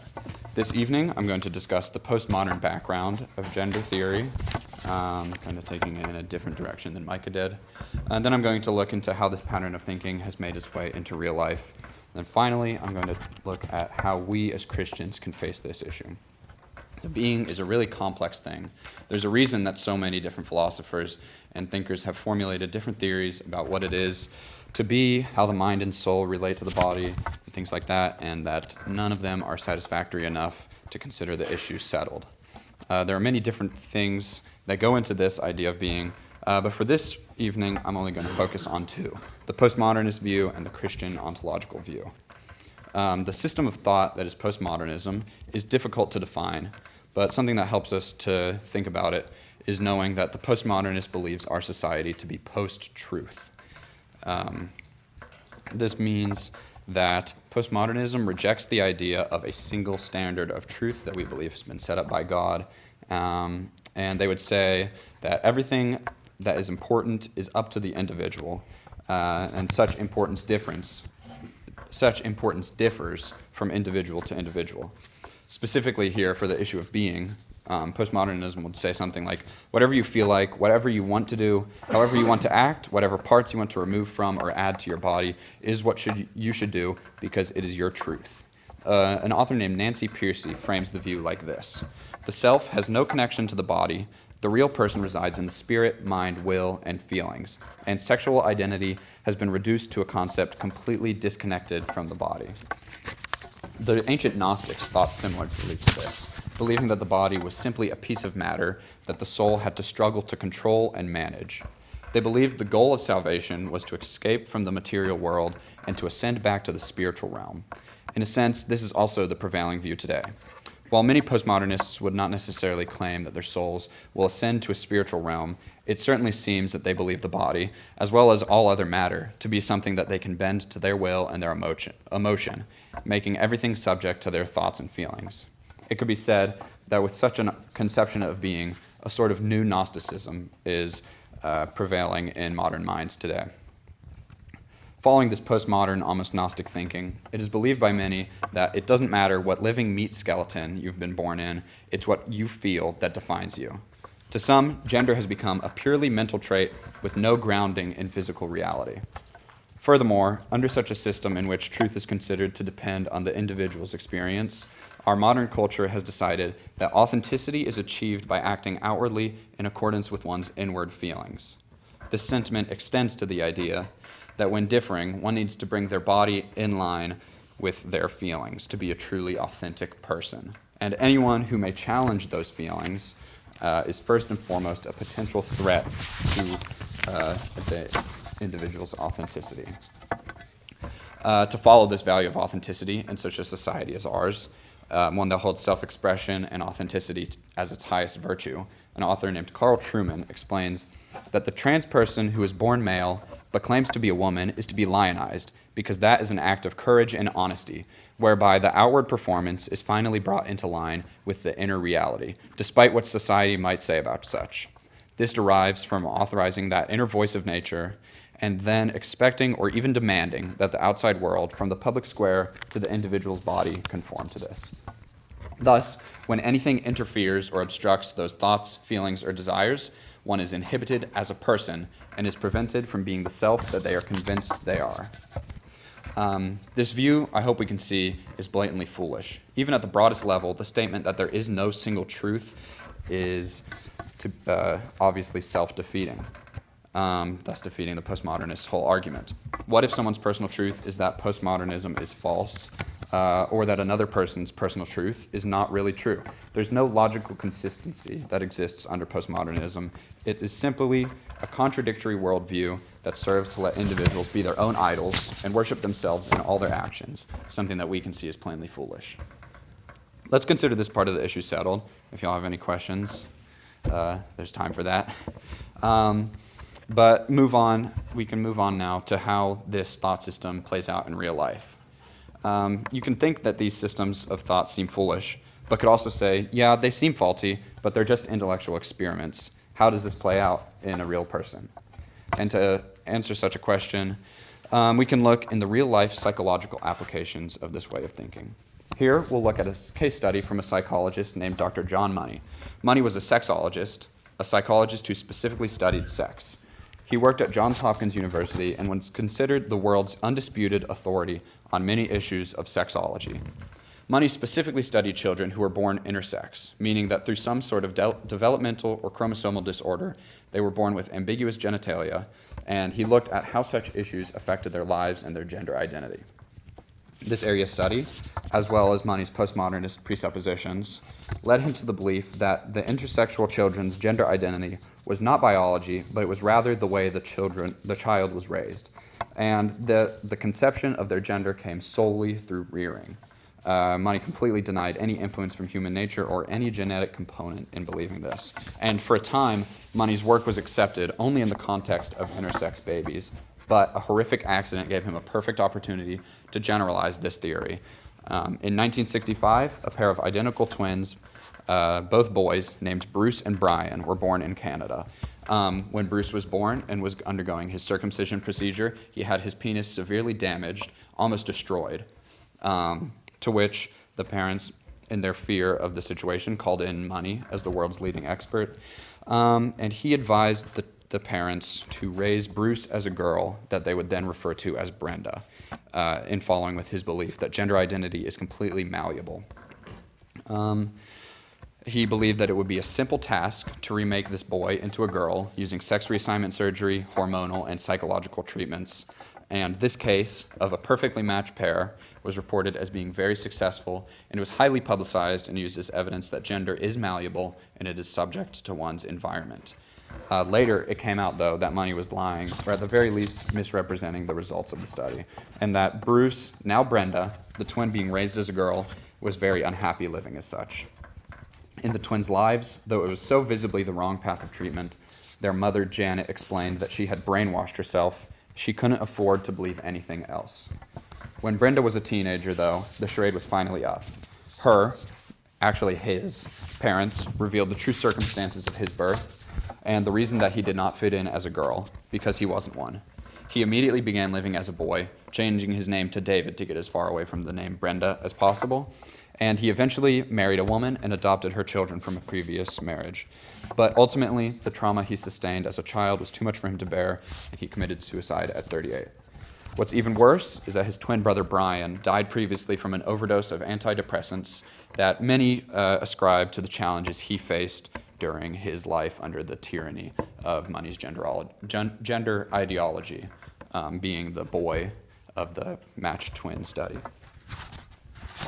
Though this case quite obviously shows the dangers and even the error of such thinking, Money's refusal to accept the failure of his beliefs that were shown in this case led to the continued promotion of his theory of so-called gender reassignment success, and the uncertainty about sex and gender that is present in today's culture was allowed to proliferate through his dishonest actions. The Christian view of being could not be any more different. Philosophically, it has been classically believed that humans are something called hylomorphic beings, meaning that they are a combination of soul and body. A human is not all body and it is not all soul, but it is both combined, and both forms of the human being are very important. Christians believe that God has his plan, and that is the plan that is being executed in this world. If God wanted the physical world to be meaningless, he would have created a spiritual realm for us to float around in. But he created a physical realm. He clearly values the material dimension, and he wants us to value it as well, according to Nancy Pearcey again. Jesus, when he was resurrected, did not come back only as a spirit, but also with his body. And when the time comes, we will also have a bodily resurrection. God saw his creation as good, and his plan is good. And although we are fallen beings, the body is not simply a tool of Satan, but part of God's original creation that he gifted to us, and it clearly has significance. God created us as we are on purpose, and it's not really even our place to question him or his creation. But it is easy to say these things, again, simply as an intellectual experiment. But what happens when we as Christians encounter transgender individuals or supporters of transgender ideology? Again, Nancy Pearcey says we must engage their worldview. She explains that by interacting with such people lovingly and respectfully, as we should act as Christians, we have the chance to show others what a true Christian is and offer an alternative, consistent worldview, that is, Christianity. She explains that Christians must respond by offering a positive biblical worldview that explains the value of the body and the unity of the human being. But at the same time, Christians shouldn't be the first in line to nurture and support kids who don't, Christians should be the first in line to nurture and support kids who don't fit in by affirming the diversity of gifts and temperaments in the body of Christ. Some who may not have such a Christian influence that Pearcey presents may attempt to avoid belief in God because of their pain, mental or physical, in their life. But to this, C.S. Lewis explains that nobody escapes this life without pain, but in heaven we have the chance to have no pain and to become more human than we ever succeeded in being on this earth. An author named Rebecca McLaughlin offers hope, saying, "For those who feel alienated from their sex, who feel like they can't get warm in their bodies, no matter how many layers they put on, Jesus offers hope. Not the hope of a differently sexed body, but the hope of a new reality that no longer feels like labor pains. We can trust our fragile bodies to God, however out of joint with them we feel, because he loves us with an everlasting love." No amount of surgeries, treatments, therapies, injections, or lifestyle changes can avoid hardships in our fallen state. But our self exists to be abdicated, and by that abdication becomes the more truly self, C.S. Lewis says. As we become less of self and more of thee, as the song we sing goes, we can live better through our emulation of Jesus. Gender theology is rooted in creation theology. What God has created has intrinsic value and dignity, Nancy Pearcey explains. And although people certainly have troubles with this, and no one is perfect, God has prepared us to be able to fight against those things. God has created us just as he intended, and that means, though we are fallen, we will be made good once again. And when we are redeemed through his Son, we'll have that opportunity. There's great hope in this thought, that this world may be painful and uncomfortable, but we are not made for this world, but we are made for heaven, and one day we can be there, where we can enjoy God's presence and dwell with him for eternity. Once more, Nancy Pearcey explains that it is exciting to think that God actually wants to relate to us in our bodies, loving our idiosyncratic shape and size, our bodily quirks, our physical appearance. God wants to love and interact with us, not only spiritually, but in our entire being. What a hopeful message she presents. One day, through God's great love, grace, and mercy, we can live with him and be loved by him forever. This life deals us great difficulty, certainly. Difficulty that can be hard to deal with, hard to endure, but we as Christians have a belief, and we have a special ontological system that no other worldview has. We have the belief that at the end of our faithful life on earth, we have the chance to live eternally with our Creator and our Father, and we get to be in his presence without end. Thank you.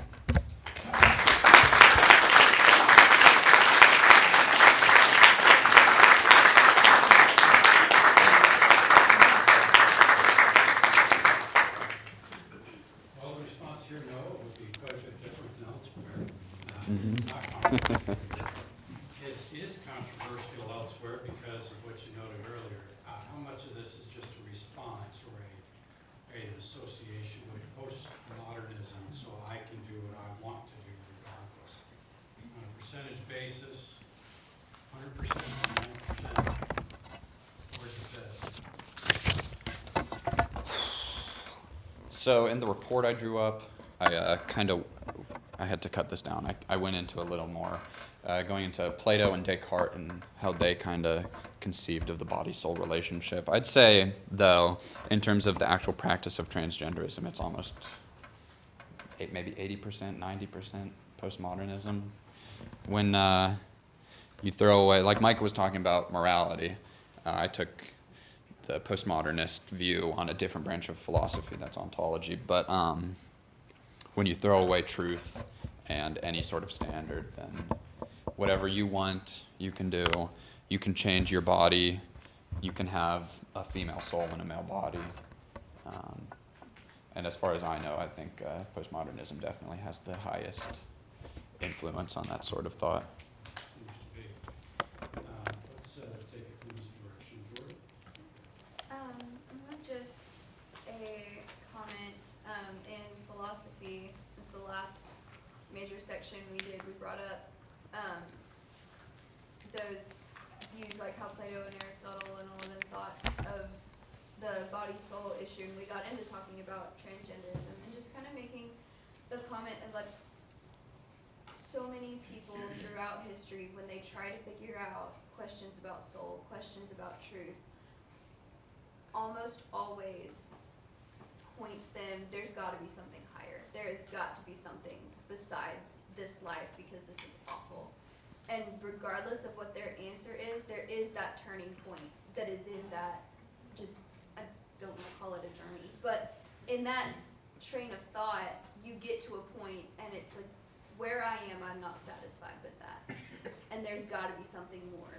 And that can either point you to God or it can point you to trying to fulfill it in your own way. We see, not to this extent, but in Ecclesiastes, it's under the sun. I'm going to try to fulfill myself with this and with this and with this and with this. And when you come at it honestly, it points you to God. And when you come at it for personal gain, it'll point you to wherever you want it to.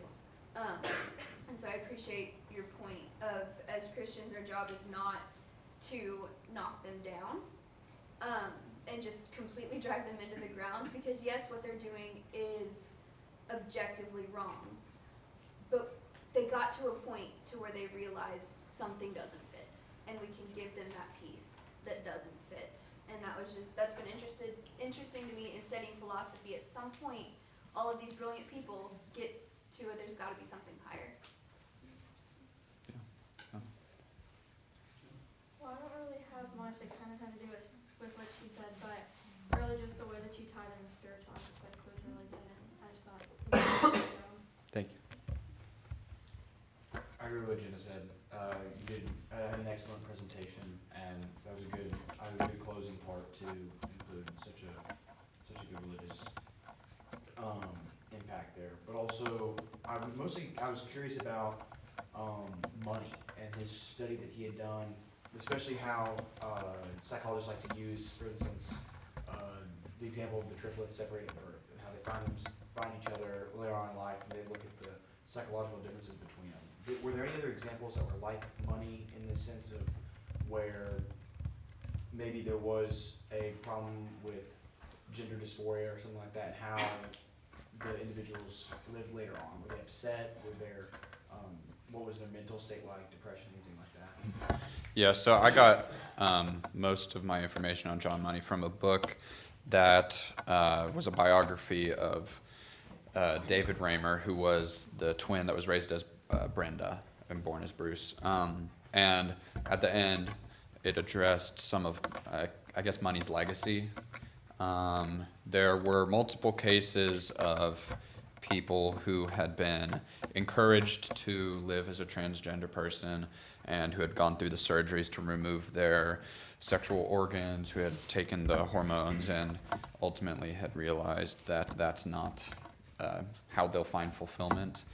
I didn't look into, I was more looking at the roots of the philosophy, so I don't know how maybe the more advanced treatments that we have today affect people who do that. But I think it was also interesting, John Money's original fame came from his study of intersex people. And there was a pretty stark difference between intersex people who are born with the ambiguous genitalia, and maybe they have more, maybe they have genitals that lean towards male or female, or maybe their chromosome structure kind of favors one of the two categories. But for them, since the structure of their body and of their genes was so different than a normal human, it seemed that whichever way Money advised them to be raised, it worked out pretty well. But then when it came to someone who is born with the correct set of chromosomes and the correct genitals and sexual organs, then when Money advised them to go the opposite way that they were born, it's ended up being pretty disastrous. I was going to ask, I know we hear like gender-affirming surgery a lot, and you made the argument about Gnosticism and how people who practice transgenderism rely on that a lot. So I was wondering if they have any arguments to saying, well, if the body and soul are so separated and who you truly are is the opposite gender of what your body shows, then why would you need a physical surgery to affirm that if they're so separated, I guess, if you encountered anything like that? Yeah, that's, I think that philosophy more comes out in queer theory than specifically transgender theory, and I haven't studied that too much, but from what I understand, I think a person who identifies as queer is kind of even on the outskirts of the so there's normal, how God intended us to be, and then there's like homosexuals, and then I feel, in terms of how I think of it, I think at least transgenderism a step beyond homosexuality, and then beyond that is things like all the crazy names. I think that all goes under the umbrella of someone being a queer person. And they would say, I think them especially are the people who are discussing things like pronouns and identifying as like non-binary, saying that to refer to them as they. But I think under that theory, I could go out and use the girls' restroom because I say that my pronoun is she. And they do say, since you feel this way, you have no responsibility to change your body to be like that. Your soul is female or is fluid and shifting, and so your body is too because your soul is. I think that's a further breakdown it's somehow less reasonable than transgenderism. But yeah. I had a question about money and what he was doing with the twins. You mentioned that Ryan, the other twin, who was raised as a boy and was a boy, he overdosed on antidepressants because of the challenges he faced dealing with money's gender ideology. What was that just because he was living with a sister who should have been a brother, or was that like, what did money have any like direct impact on him too? Yes. So the twins were born in Canada. Money worked at Johns Hopkins, which is in Massachusetts, maybe? Baltimore. But in that area. So yearly, the twins would come down to Johns Hopkins, and Money would examine their bodies. He would give them psychological evaluations. And then it was pretty normal at the beginning, especially since they were babies and couldn't really do anything. But he had a very perverted view of sexuality.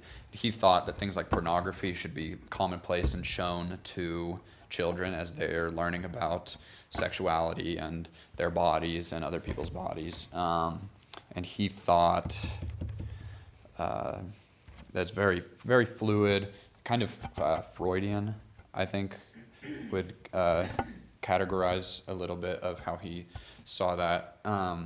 But so as the children got older, and he really didn't have a line where you can't talk about perverse sexual topics with them. So he exposed them to those ideas. He exposed them to inappropriate videos and photos, inappropriate language.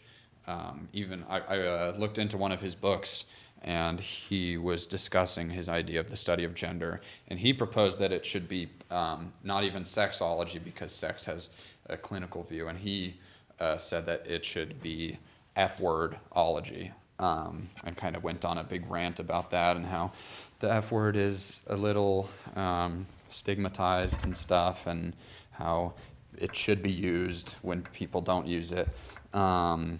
So just that general theory that he had, I think, really messed up the kids' minds. Also, of course, the parents could see how terribly wrong it was going in their child's life. They didn't really know what to do. So that, I think, kind of broke up their home. Their father was an alcoholic. Their mother dealt with mental issues after all of the problems that happened here. All of the attention went to Brenda,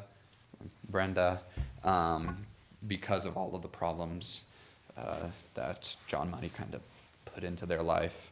And then they had, I would probably, some sort of trauma from some of the studies that John Money did on them in their early teenage years. What he would do is he would ask them things about their genitals. I think he would ask if they've had sexual thoughts. He'd ask them stuff like that, and then he would get them both in the room together, and he would encourage them to get in sexual positions with each other, like putting their genitals together, clothed, which is less bad but still terrible. I think all of that just came together to kind of mess those guys up and give them a terrible life, which they didn't deserve. Yeah. And even Hagen's what you're saying is about child abuse. But you can see where society has gone and how that has been embraced today. Sometimes within schools and sometimes within families, and that's where things have gone. And so the question really now is not, do those things happen? They do happen. The question is, what do Christians do about that? We pray about that, but we do further about that. We take action on our own families, protect our own children, and then take actions on a community level as is appropriate. What else can you do? Because his thoughts have now become pervasive. Mm-hmm. He became accepted. Yeah. So it's a selfish thing. I want to do what I want to do, disregarding everybody else. Mm-hmm. So we'll finish up these questions first, sir. Go ahead. Yeah, you mentioned this notion of the self and how we kind of form our identity. And under a Christian theology, our response is that we deny self and we form our identity around God. But under a theology without God, or this type of perspective, the self is kind of left to direct on its own. And I think that brings up an interesting thought about what exactly is the self. I think we can all recognize that our motives and our ideas are all very fractionated at times, and which parts of those do you accept as being you and which parts of those are not you. If we simply view ourself as all of our desires and impulses and take a hedonistic route through life, that's no different than how a 2-year-old lives. But in a Christian idea, we form our idea of the self as the self is that which transforms us from who we are into being closer to God. And so we deny the parts of ourself that do not emulate God, that do not point us in that direction, while trying to form our identity and our actions around that idea. And so I just think it's interesting the difference when you don't have this guiding principle of what your self is going to be defined around. And when you have to define yourself on your own without any guiding principle, you're left with, being able to change your gender or all of these things. Right, and that self-definition, like you said, is hedonistic, but it leads to an unfulfilled life, but also I think it leads to a very simple, not unexamined life. In terms of these people who are led to believe or believe themselves that they are not the gender they were born in, what they oftentimes do is they just wear pink. For the example of a guy, they wear pink, they wear dresses, they play with Barbie dolls, and it's just, they resort to the stereotypical view of women, which isn't what makes a woman a woman. Kind of what Micah addressed with the manliness of the boys that are that ultimately commit school shootings, and the bullies. They don't have a proper conception of what is a true man, and these people think that whatever they feel is what they need to put into their lives, and then to do that, they're gonna imitate a woman at the most surface level way that they can. In order to give themselves fulfillment, Right. which is very shallow and doesn't last at all. Yeah, I just have a couple comments about the science behind this, and what makes genetically, what makes somebody a boy is more than just having an X and Y chromosome. There's a gene on the X or the Y chromosome of SRY gene that, that's typically the male gene, but there's more than that. There's TBF and androgen receptors, and so it's a really complicated thing. And so the intersex studies that John Money was doing, those do happen, but they're not as common as some people think, and I think that gets into the idea of being transgender. Media wants us to think that that's huge and happens all the time, and that's everybody is, has some kind of identity crisis about all of that, and it's just not as common as the media wants us to think. And then Todd asked about anybody else like this happening. In one of my science classes, we were talking about there was a boy born in England who something happened when he was born that his parents decided to raise him as a girl, and he too, by the time he got to a teenager or early adult life, found out the truth, wanted to be a boy, and I think Dr. Stafford said that he's still alive. He's in his 30s or something, and he's not perfectly fine, but he is living as a guy again. So I thought that was interesting. Yeah. I don't want to be crude, but as far as I know, the surgeries that are called gender affirmation, things like that, to turn someone into a boy, I think, as far as I know, they just make a tube of flesh and they affix it to the where the penis would be. And for a woman, they pretty much make an open wound where the vagina would be, that the body treats as an open wound throughout the rest of their life. So certainly right now, even with our advanced medical capabilities, we can't do that. Even if we ever got to the point where we could go down into the chromosomes, change those genes, I think there's something that's more metaphysical that comes with being a boy or a girl. I just appreciated your inclusion of the less of self, more of thee songs, because it really gets back to the Christian view of self, which is, I've been crucified with Christ, nevertheless I live, yet not I, but Christ lives through me. So just, I appreciate how you brought it back around to our conception of ourselves as Christians. It's all about Christ, and it's not about what we think we should do at all. Well, it's the end result of I'm going to do, again, what I feel I need to do, and then I'm going to make sure that everyone else supports that. And if they don't, it becomes a political and social question, and you'll be attacked for not supporting me. It has wrapped itself now into a political guise, and that's what we're left to deal with as well. Right, yeah, and something that I couldn't go into detail on in this presentation.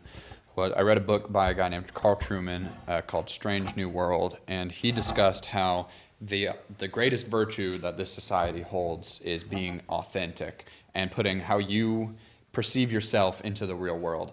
And people who disagree with that authenticity, like for example, we would say that a man cannot be a woman. But even us saying that is an act of in their minds is an act of violence against them, because we are not allowing them to truly be a person. And that kind of is a replacement of how we view how we are true people, and we're people because we're made in the image of God. And our job on this earth is to listen to the Bible and to what Jesus said, and to try to live and be like him, so we can live with Jesus and God and the people who have died in Christ and the people who live in Christ in eternity.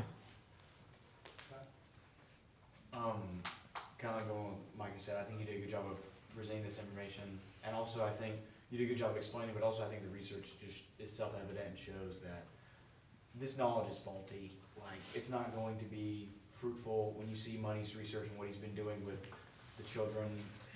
That doesn't grow up to be into fruition or anything like that. And so I think one thing, especially as Christians, like, we can take hope is that, even as Paul talks about it, knowledge is going to pass away. Like, the decisions that we make eventually, like, as much knowledge as we profess and as much evil as we see in this world, it's not gonna total into anything. It's just going to pass away.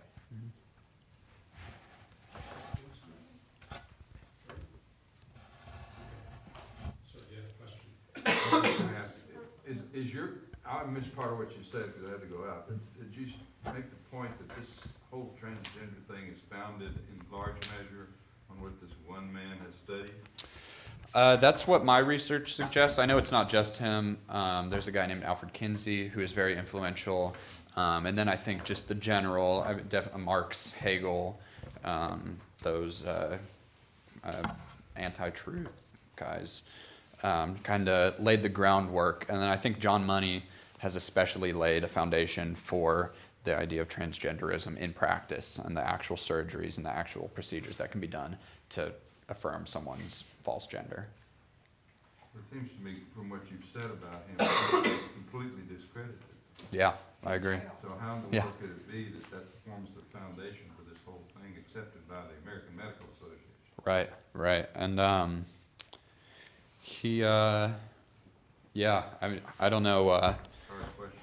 Yeah, I don't know how his views are still accepted, but from all I know, it seems like what he said is commonplace, even though I feel like his, at least this experiment specifically, which is kind of the cornerstone of everything else he built his career upon, it seems so blatantly wrong. I don't understand how it can be accepted, other than choosing to ignore the actual results, and just letting what you want to be true be true. Things can be justified, as we've said, and you can use false studies to do that. This is part of a bigger revolutionary movement. You mentioned Marx and Lenin. Yeah. If you can alter or change or obliterate the family, well, then a lot of things can happen, including some of the things we consider tonight. So it is part of a bigger movement that reaches into social and political things.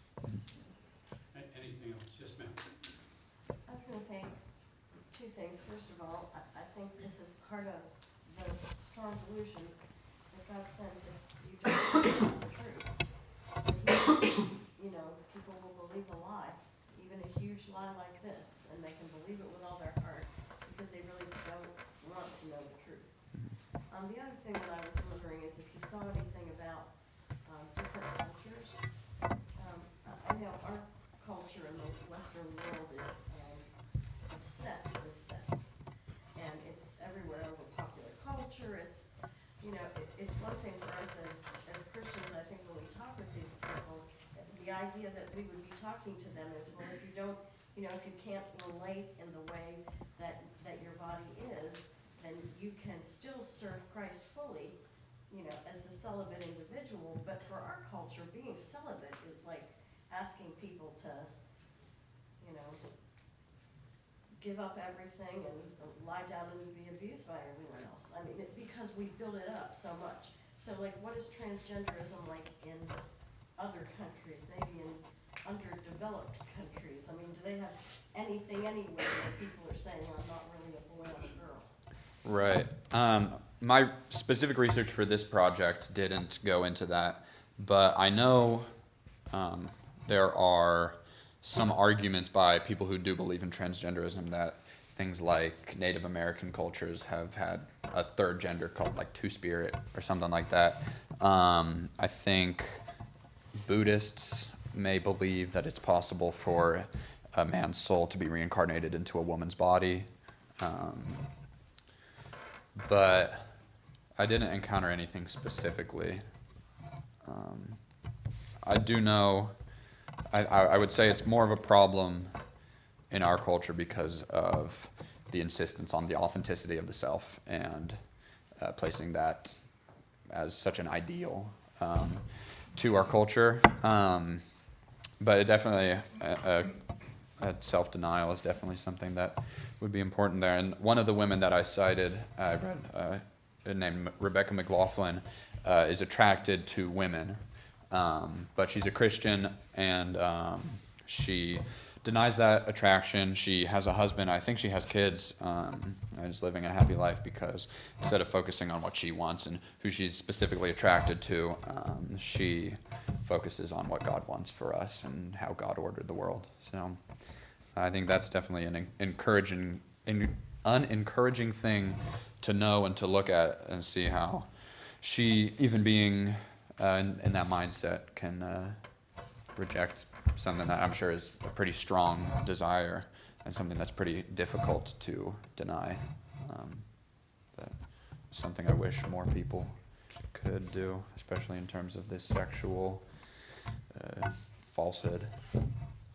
It's Western European and North American because we can literally afford it, and the population that we have is libertine. We live in a free society. People take full advantage of the liberty to the exclusion of true principles, and we allow that to happen. Until we don't, and then you have to make a decision as a society. That would be pretty hard at this point, I would think. But who knows? Yes, ma'am. So I would assume that there's less insurance coverage for things like that, and just like Dr. Crispell just said, we have the money to be able to do it in our culture in America. So, I mean, I think naturally something that we, I guess, have the leisure time to consider and to allow to be popular in our society. I think naturally it is something that would be seen as a venture to gain a lot of money from. I think that the way that you presented the information was great. I think that our perspective is a Christian one because that's who we are. That's how we identify ourselves through Christ. A comment I've heard in the argument of transgenderism, you said while talking that who are we to question the gender that God made us and the relationship that God's made with us and our spirit, including our body. I've heard in the nature of contrarian the question that, okay, well, fair enough, your body is the one that God gave you and you're not supposed to change it. Then when you get old and your hip goes out, who are you to replace the hip that God gave you with a metal one? Or who are you to wear glasses to the eyes that God gave you? Are they not good enough? And so to that, I wonder, what's your response to that individual who would ask that? Right. I think I would say to that, Well, I would say there's a difference between innovation and delusion. But I think also, I didn't look specifically into like the science, and past John Money, I didn't look much into the psychology. But I feel like the argument that I've heard is that transgenderism is gender dysphoria. And just like you wouldn't tell an anorexic person that they are fat and they need to lose weight, you wouldn't tell a person who's a man that thinks he's a woman that he is a woman and he needs to cut off some body parts, he needs to inject himself with chemicals to be what he thinks in his mind he is. I think we would say that he needs to see someone to help those thoughts, maybe those traumas, whatever is encouraging that thought in his mind, instead of going and making himself a woman incorrectly. If that person's willing to accept that there is a God and there are spiritual principles that we try to live by, and if I have a bad hip, and that bad hip is going to be fixed if it causes me not to serve God, I don't want it fixed. If it means my eyes, if to be blind is better service to God, then I'll choose to be blind. It goes along with that same principle. I shouldn't have the right to change my body or change my whatever I have been given in a way that causes me not to choose God or not to serve God. Assuming that they're working on the premise there is a God and there's spiritual principles. Yeah. And there's a difference, speaking of that question, in repairing a part that's not working right, a broken bone, eyes that don't see well, and taking a perfectly functioning body part and destroying it. Mm-hmm. There's something fundamentally different in that. So, for the same reason, someone would not say, I want you to take my eyes out because I just identify as a blind person. We would say that person has a fundamental problem. Right? There's a there. So that's the answer. You know, I want to be a paraplegic, so break my legs and cut a nerve. We wouldn't do that. Practitioners wouldn't do that yet. Right. And I mean that. They wouldn't do that yet. Right. I want to be a woman, so get rid of perfectly right functioning body parts. That's right. That's the same request. Right. And I think, especially in the issue of transgenderism, there's a big metaphysical component. The soul is not something we can just give medicine to necessarily. And I think it would deal with human nature instead of just our bodily functions. I think too there's a huge concern these days because there aren't very many laws anywhere about what age you can do this. And, you know, I think about college students here who change their major 6 times before they graduate from this place because their mind changes on a daily basis about what they think they want to do with the rest of their life. And then here's a 16-year-old that parents are told they need to support, where the parents are abusing their child if they don't allow them to be what they know they are. And then when the surgery is done, I mean, there's evidence already of kids who as teenagers had body surgery and now they're suing their parents and they're suing the doctors. I mean, this is the thing that's of concern to me about the way society is making them into heroes, and then after they've been supported and they come to their senses, it's a horrible thing. It's an unchangeable thing. They've damaged their bodies, not just physically, but chemically from the standpoint of being sterile, not being able to live the designed life that God meant for that physical. Right. And there's an increasingly popular argument that, when our kid's born, we don't know if he's going to want to be a boy or a girl. We can inject puberty blockers, which oftentimes are just chemicals that are used to castrate people or animals and stuff like that. But we can use puberty blockers, let them grow up and decide what they want to be, and then we can reverse the change. And that's not true. You can't reverse it once you inject those chemicals, but also that's a terrible worldview. You don't just get to decide if you're a boy or a girl. I think too, a lot of times doctors will use scare tactics with parents and say like, oh well, it would be better for your kid to become a girl if they're a boy than have a dead child because they'll commit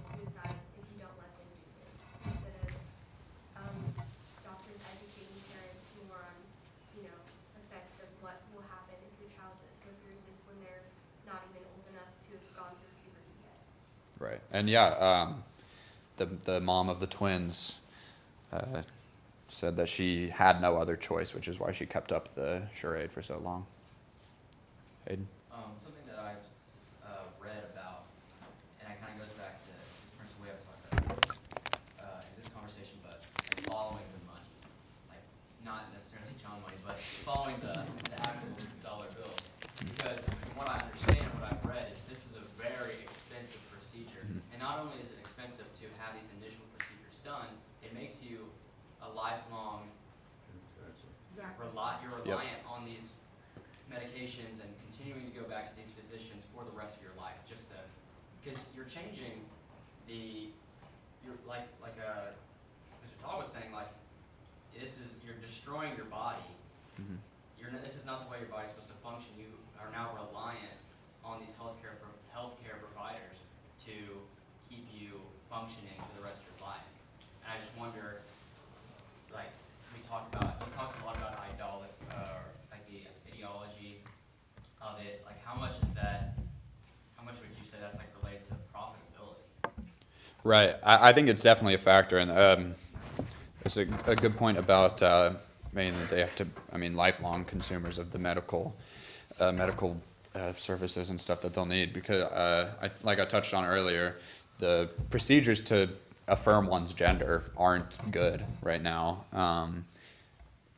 For a man wanting to be a woman, they make a fancy-looking flesh wound that your body is going to treat as a wound is going to try to sew up and heal for the rest of your life.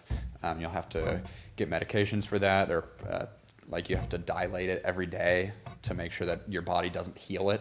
And then for a woman who wants to be a boy, they make up a tube of flesh that they snake the urethra through.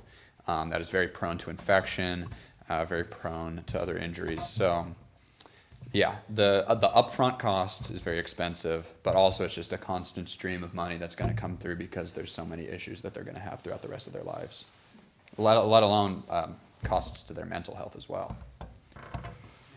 Yeah, I understand Planned Parenthood has jumped on the bandwagon. Yeah. Yeah, you mentioned McLaughlin as someone who's kind of a shining light of rejecting self. One on the other side, Sam Alberry, who is a speaker and author. The difference with him is he's living a celibate life. But I can't help but wonder how many people that are suffering from gender dysphoria who are out there could step up and be that kind of person as well.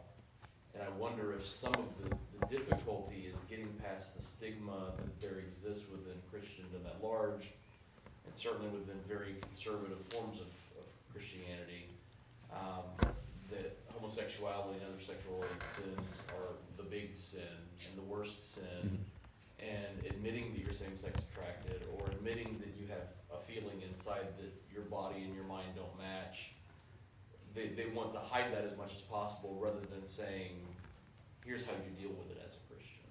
Right. And yeah, it's there's definitely a stigma to being a Christian who kind of deals with that affliction, but still serves God. And I mean, it's no worse than maybe being a Christian who is more prone to alcohol than another Christian, or maybe a Christian who has depression than a Christian who feels like they're a woman in a man's body.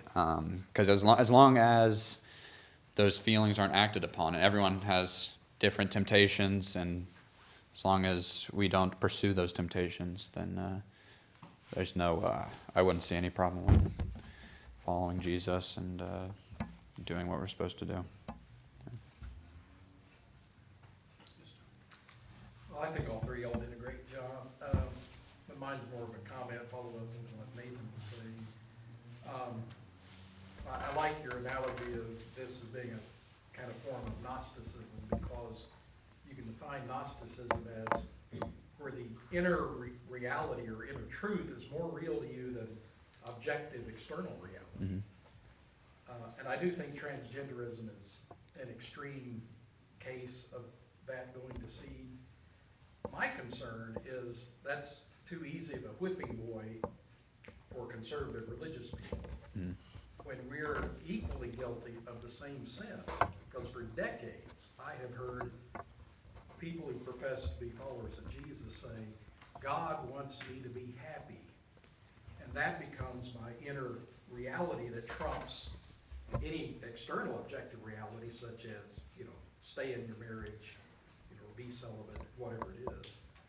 And we also buy into this dualism of separating the body and the spirit when it's the Bible that says God created us, that Right. homomorphic being. Yeah. And that leads us to say things like, well, sex is dirty or suspect. And Mm-hmm. again, we are substituting our own inner reality for what is truth. And so we have to be careful not to be so busy pointing the finger at other people who are guilty of these things when we may very well be guilty of forms of it that we don't as easily recognize. Right, right. Yeah, God did not create us to just pursue happiness at whatever costs while saying that we follow him. He made us, well, for one, to worship him and with the goal of ultimately being with him in heaven. And in The Problem of Pain, which I quickly cited in here, that C.S. Lewis wrote, he says, I don't remember the exact quote, but he says that God, or someone who says that they love you and their main goal is for you to be happy doesn't truly love you. And someone that says that they love you is not going to be content while they sit back and watch you go through life living a faulty worldview, living in a bad lifestyle. And it's like the parent who spanks their children. They don't do it because they want to spank their children. They do it because they see their children doing wrong, and they need to set their children on the right path. And C.S. Lewis explained that although God did punish, like for example, although God did punish the Israelites, it was never out of contempt, but it was out of love, because God wanted to see the Israelites come back to him and worship with him so they could all dwell together in heaven in eternity. And his line was, he shouts to us in our pain. Mm-hmm. Last thoughts, questions? Thank you very much, Noah.